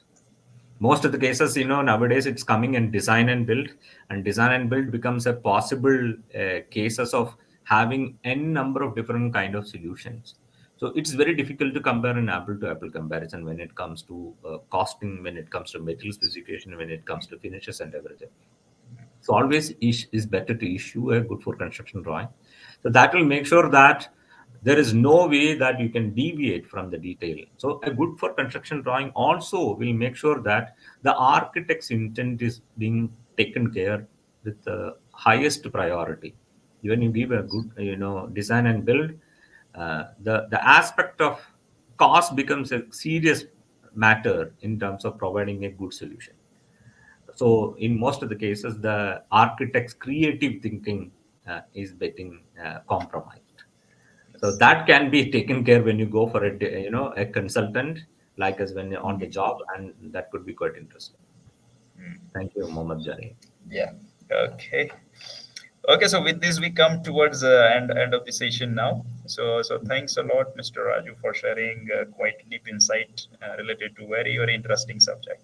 And I'm I sure should that now a lot of curiosity is generated within the audience so hopefully related to this. we Yeah, can plan a more detailed session or something like that at later stage or something. definitely, And definitely I we should can. thank you, Bhavinji, for Yeah, taking this interesting subject on a session like this. yeah, And I believe that we have a good audience. And I hope that whatever the little knowledge I have it, I was able to spare with the experience what I had it. And thank you all for encouraging and coming out with some good response. Thank you very much. yeah, yeah. Okay, so thanks a lot. Thank you, Mohammed. To the audience also for raising very interesting points through the registration form as well as through the live chat. Okay, so we'll certainly plan some more interesting thing related to this tensile fabric structures in coming future. We'll discuss with Mr. Raju like what best we can do on this very interesting topic. Okay, so with this we are closing this session now. Okay, and we will come up with a very interesting session within 1 week of time. So please keep following us. So till then, goodbye from our side. We are closing this session now. Yeah, Thank you. Yeah. yeah.